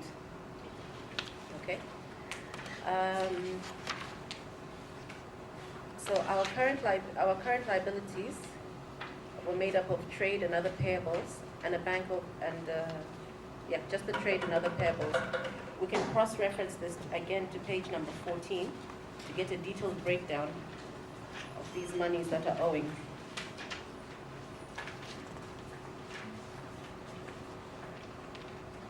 And I think on page number 14, we're looking at point number 5, trade and other payables. It gives you a breakdown of the 54,627. So you see that the payables is made up of provisions of 8,359.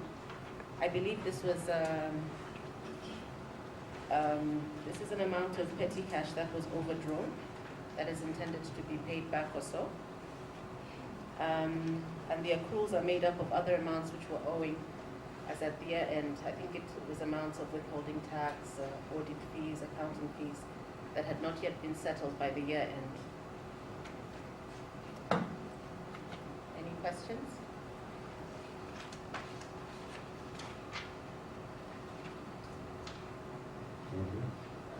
Thank you.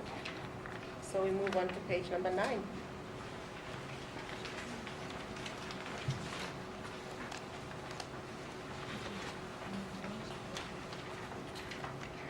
Okay, this is the accumulated fund for the institute.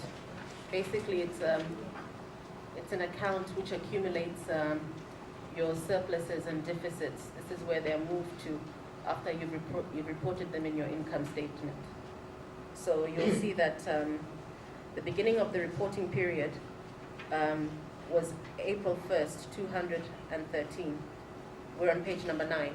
I wonder if you can see that. The opening balance for the period, the opening surplus brought forward was 192,483.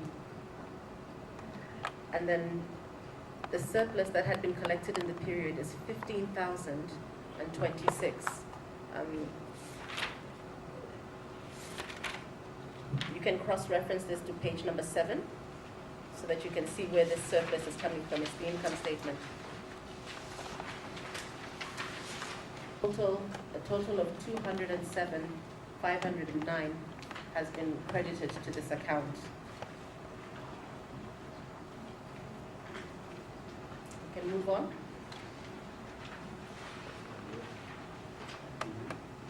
There's a question? Okay. Obviously, this report is intended to inform you on where cash has been generated from and what it's being spent on. So you see that in the reporting period, you raised cash of about 10,527 kwachas. And how this was arrived at is on page number 15. There is a calculation on page number 15 which shows you how it was worked out, that this is the amount of cash, actual cash that was raised. So it starts, of course, with the profit, the surplus for the period, 15,000 kwacha 26. And then you add back the depreciation that was charged. You deduct your debtors for the period, and then you add back your payables, which gives you a total of 10,527. That's the cash that was raised in the period. Are there any questions?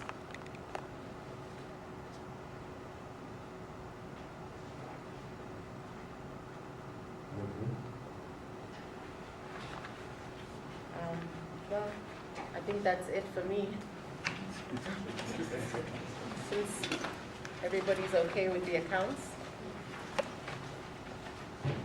Okay then, thank you. Ladies and gentlemen, during my tenure here, we've tried to make sure that we are accountable and transparent in the way we deal with the public funds. And I hope the trend will continue in the near future, continually. So those who come after us, they should be following the same trend of being accountable. As you have heard yourself, we need suggestions from members how we can collect membership fees from our members, because we will know even if they are well paid, they are practicing. So we need suggestions to help us to sort out this problem, which is outstanding. Suggestions? I know that advertising is expensive, but perhaps we should consider printing a list and advertising it for people who have not paid, essentially to sort of name and shame. From experience, I think if names are in the newspaper showing that they owe a certain amount of money and that they haven't paid and they therefore are no longer licensed to practice estate agency, perhaps that might make people more enthusiastic to also pay. The other issue, I think, when I was on council, we did discuss, I don't know if there's been any progress regarding some kind of membership ID, which shows that you are a practicing member, and actually using making sure that the banks and any other institution who the agents work with are encouraged to check with the agent that they are a registered agent. I have to say that I've had experience of dealing with people who come to me and say they've got something they want to work with me on it. And every time I ask them, are you a registered agent? They always say yes. And from experience, I know that most people are not. So I go and check with the institute, and they're not registered agents. But if I could say to them, okay, can I please see your registration, your card, or whatever it is that shows you are a registered agent in the institute for this, whichever year, 2014, then it would be a simple identification process. And it's also something that I'm sure all of us as registered agents would welcome. Thank you. Other suggestions?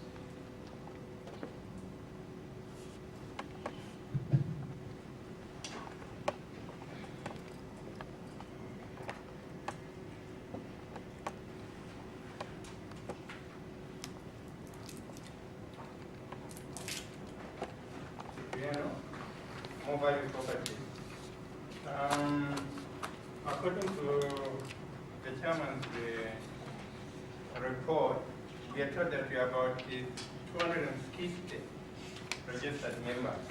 And of these 260, I should think maybe others have not paid for more than 2 years. And those seem to be members automatically.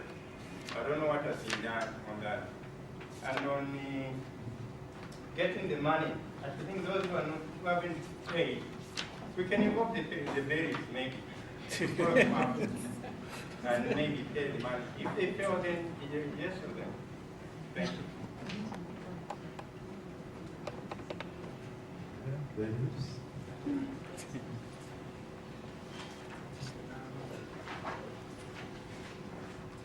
I just wanted to concur with what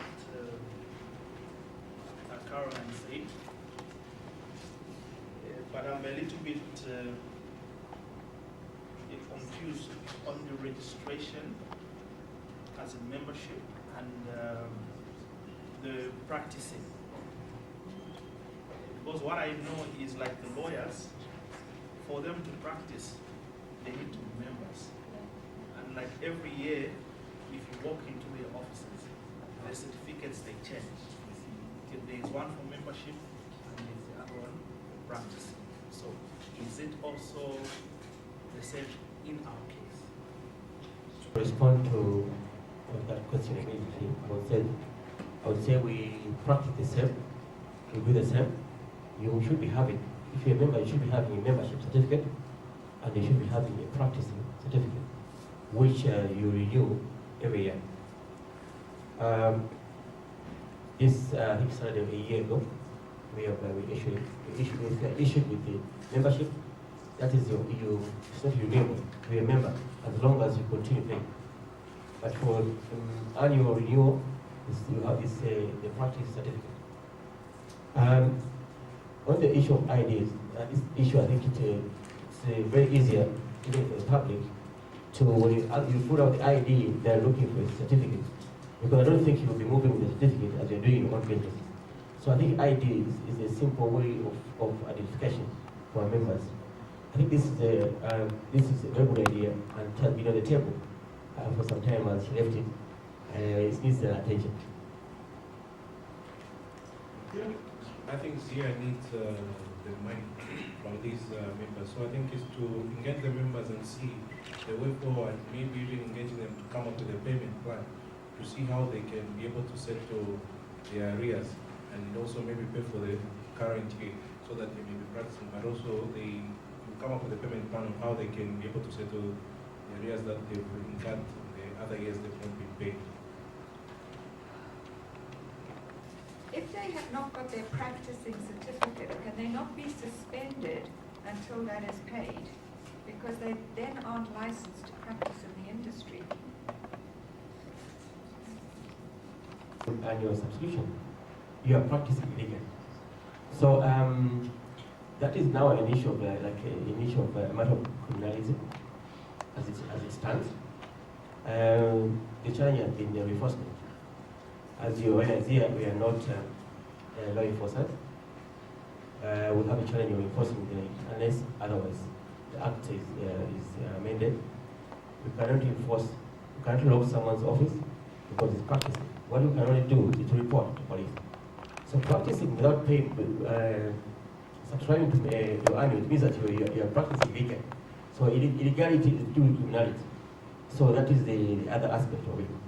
So the challenge here is enforcing the act, the provisions of the act.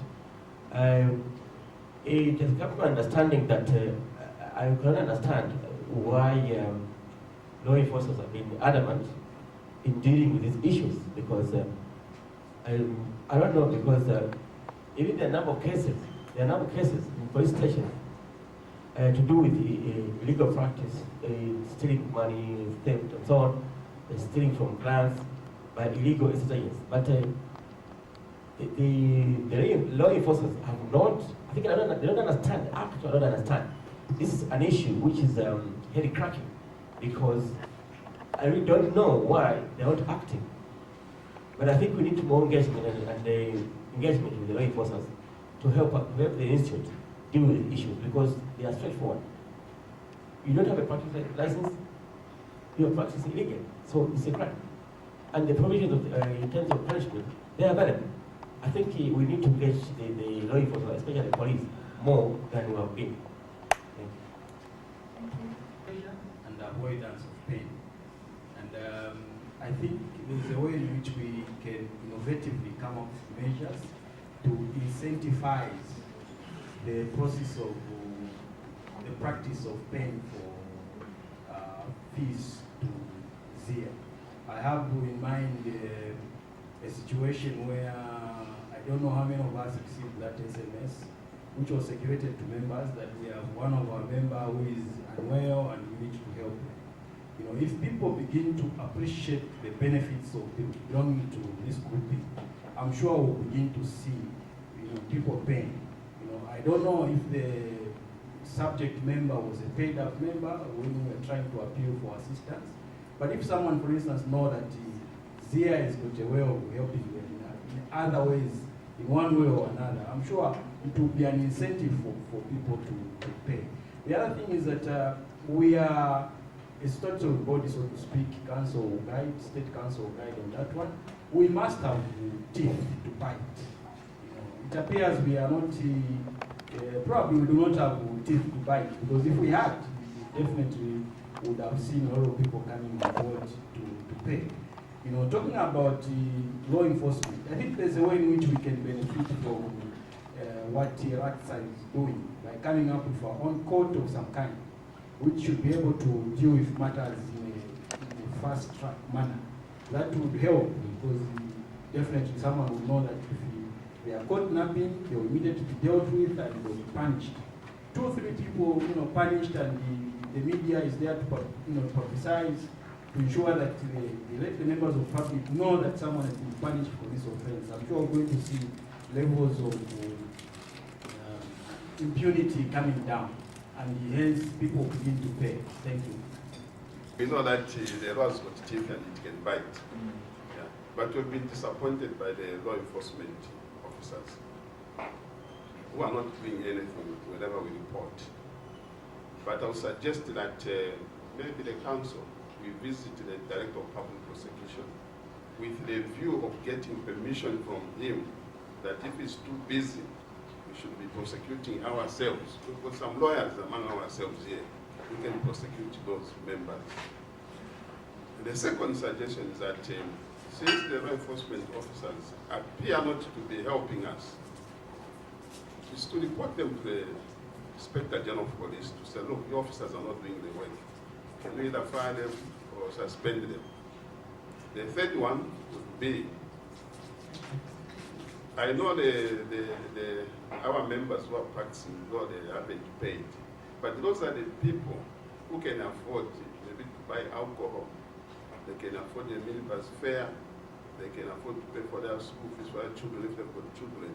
But they're just doing deliberate with impunity for the purpose being that because here in this country we support lawlessness. This is why even the police officers are not helping us because they are supporting lawlessness.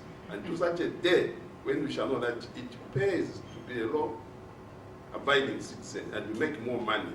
And that's why it's very difficult to make money here in Zambia because there's too much lawlessness. All those people who don't want to follow the law are the ones who are benefiting. But if we join them, there will be chaos in the country.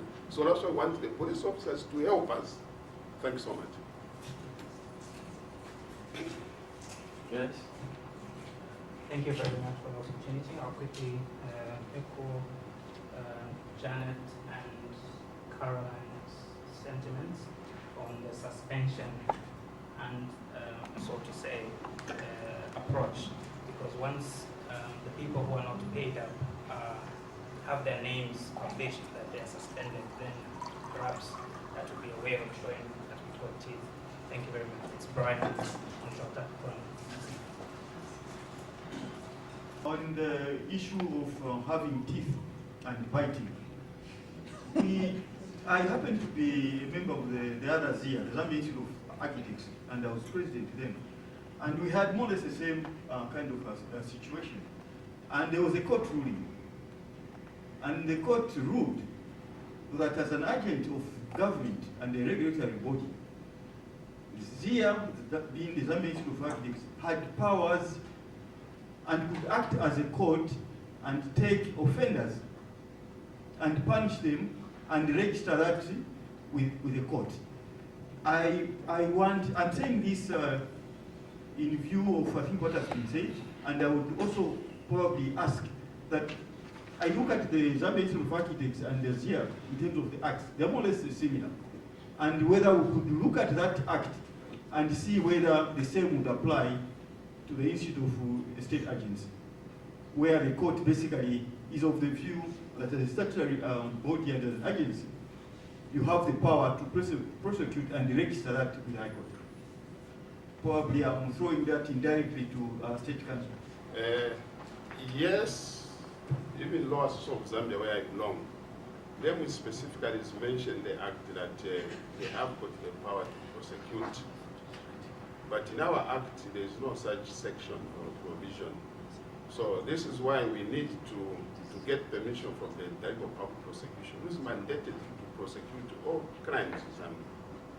Because the only way we can do as a civil action, yes, we can. We don't need to get permission from a TPP.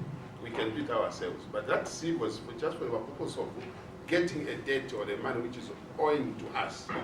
But we need more, especially those who are practicing without a practicing certificate, those who are purporting to be estate agents. We need more to show them that you can be punished. And that is now a criminal case, which we need to get permission from the Director of Public Prosecution. Maybe we should make a TPP as a member of ZIEA so that he can understand. Honorably, maybe we can just honor him to be a member so that he can understand. Yes. So, in short, the teeth we have but they're not sharp. What I mean, they are, how can I say, they're not sharp, but in the way that we can register the member, that we can do. Secondly, we can put in the newspaper to say, these people have been deregistered, and if they're practicing, please, are doing it illegally. Secondly, we can maybe publish the list of people who are practicing illegally. We put that at our offices there, at the notes board. Second, we put in the newspaper, just as I've said earlier on. The other one is that we take another list to the police to say these people are illegally practicing. Alternatively, though a bit different from what I've said earlier on, we put it in the newspaper that the following people are practicing illegally. Then you put the names there. Rather than to say they are not our members, just say that these people are practicing unlawfully here in Zambia. Then you put a list. I'm sure others will be embarrassed, they'll come and pay.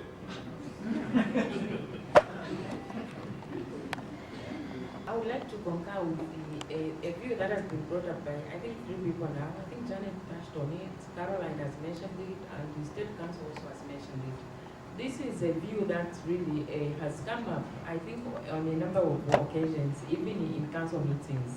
And at every time that it comes up, I think it's been like we end up like being split. You know, some are saying, yes, we should do name and shame. The others are saying, no, we shouldn't. But honestly, I'm of the view that people who refuse to pay, it's much easier, and I think it will cost us less effort to put their names in the newspaper and say these people are practicing illegally.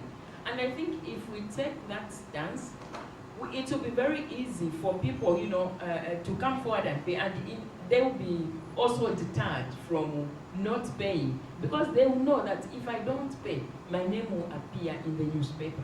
So I believe that in this AGM, if we can all agree, we can take that direction. Because in the council, you know, it's about numbers. More people are, you know, okay, maybe let me say 50% are for the idea, 50% are against the idea. We reach a stalemate. But here, if we can agree, I believe that's the easiest way to go. Then we wrap up on this item. Manfred Kasoka is my name.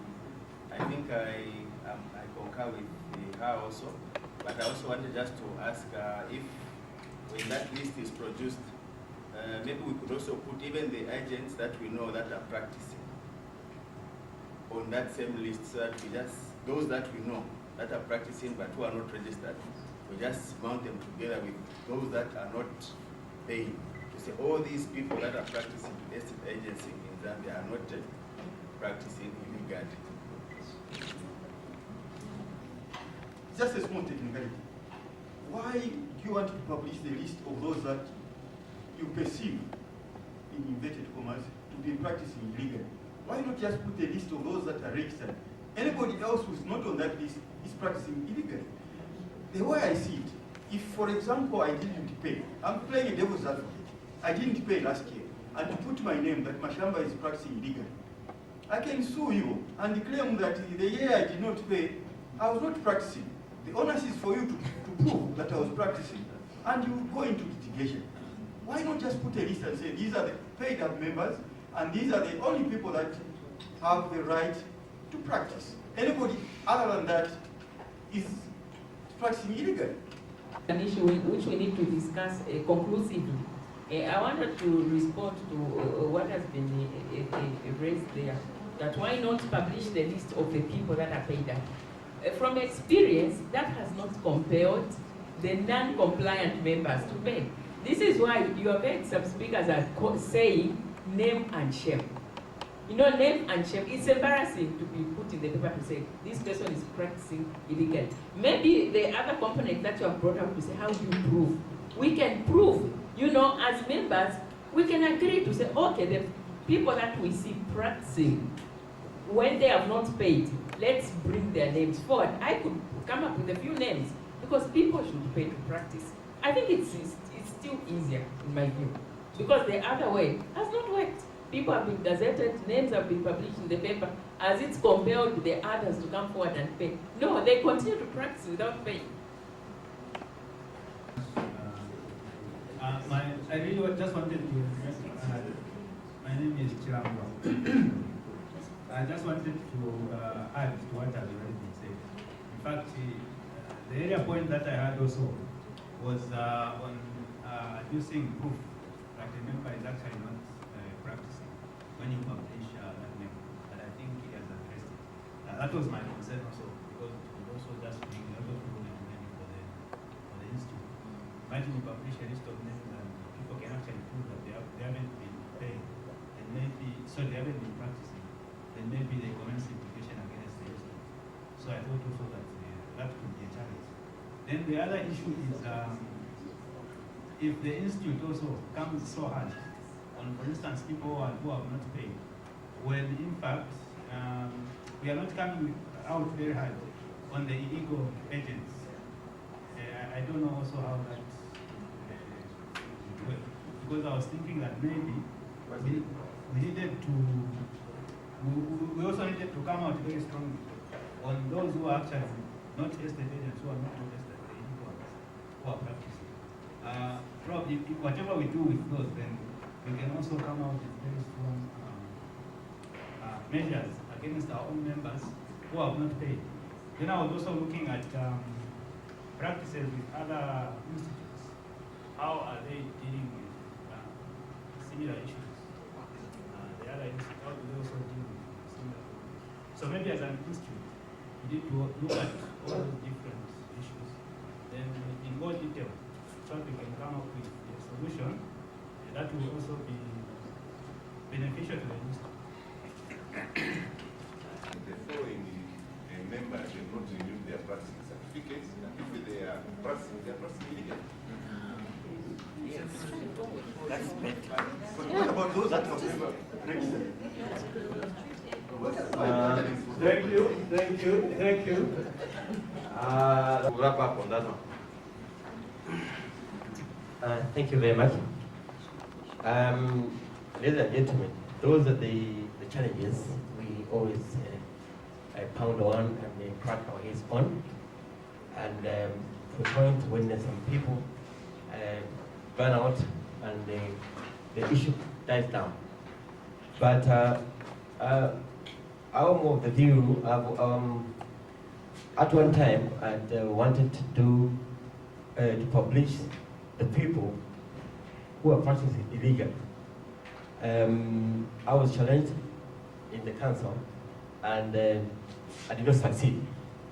At the same time, I would not do anything which will put the council and the institute into legal complications, which can be costly. We don't have that money. So on that one, we shall seek a legal opinion. At the same time, I don't think it's illegal to send a public reminder that so and so should pay. They haven't paid yet.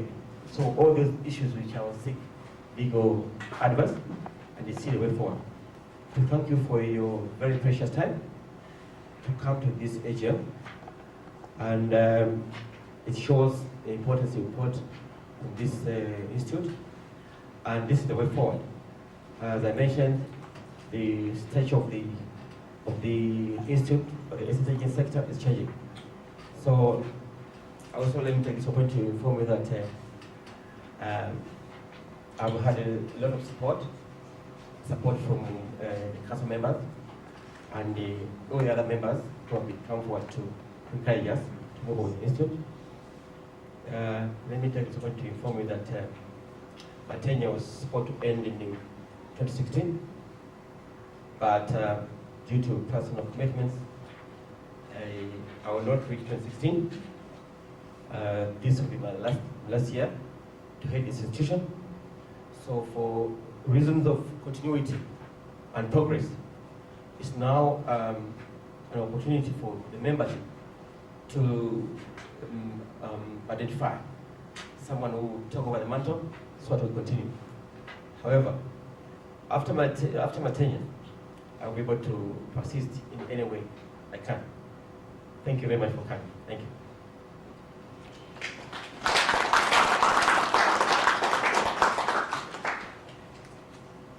All right. I'm sure you've been noticing the way I've been speaking.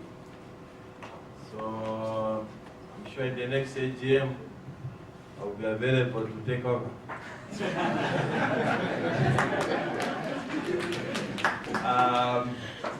Ladies and gentlemen, this is where we end the business of today. Southern apologies to the members. One of the main agenda for this meeting was the financial report. Thank you very much, Dr. Mashambo, for those articulation and reminder. May I take this opportunity now to call upon the membership to propose the adoption of the financial report presented to you. Thank you. Okay. Seconded. All in favor say aye. Lunch is ready. So as soon as we are done here, in case you may want to leave, you eat your share, but we are all free to go inside. So shall we rise up as we sing the national anthem? Zambia, proud and free, land of wake and joy in unity, victors in the struggle for the right. We won freedom's fight. Oh, one strong and free. Praise be to God. Praise our great nation. Free men we stand under the flag of our land. Zambia, praise to thee. Oh, one strong and free. Father God, we want to thank you for the deliberations that have happened in this house today. We are forever grateful to you, Jehovah God, for who you are to us, Jehovah. Thank you, Lord, for guiding us by your wisdom. And we just thank you, Lord, for the order in which things have been deliberated, in which business has moved today. We thank you, Father, that you have guided us. And we pray, Father, that you continue guiding this institution, my Father. Jehovah God, we pray that as a state agent, you continue, Jehovah, opening doors for business for us, oh my Father, that this institute and the members of this institute are going to prosper in their businesses, Lord, in whichever area that, Lord, they venture, wherever they look, my Father, may doors be open to each and every person who has aligned themselves to this institute to operate their business in this country in a legal and professionally acceptable manner. Jehovah, we honor you, we worship you, we give you the glory, and we give you a lot of thanks once again. In Jesus' name we pray.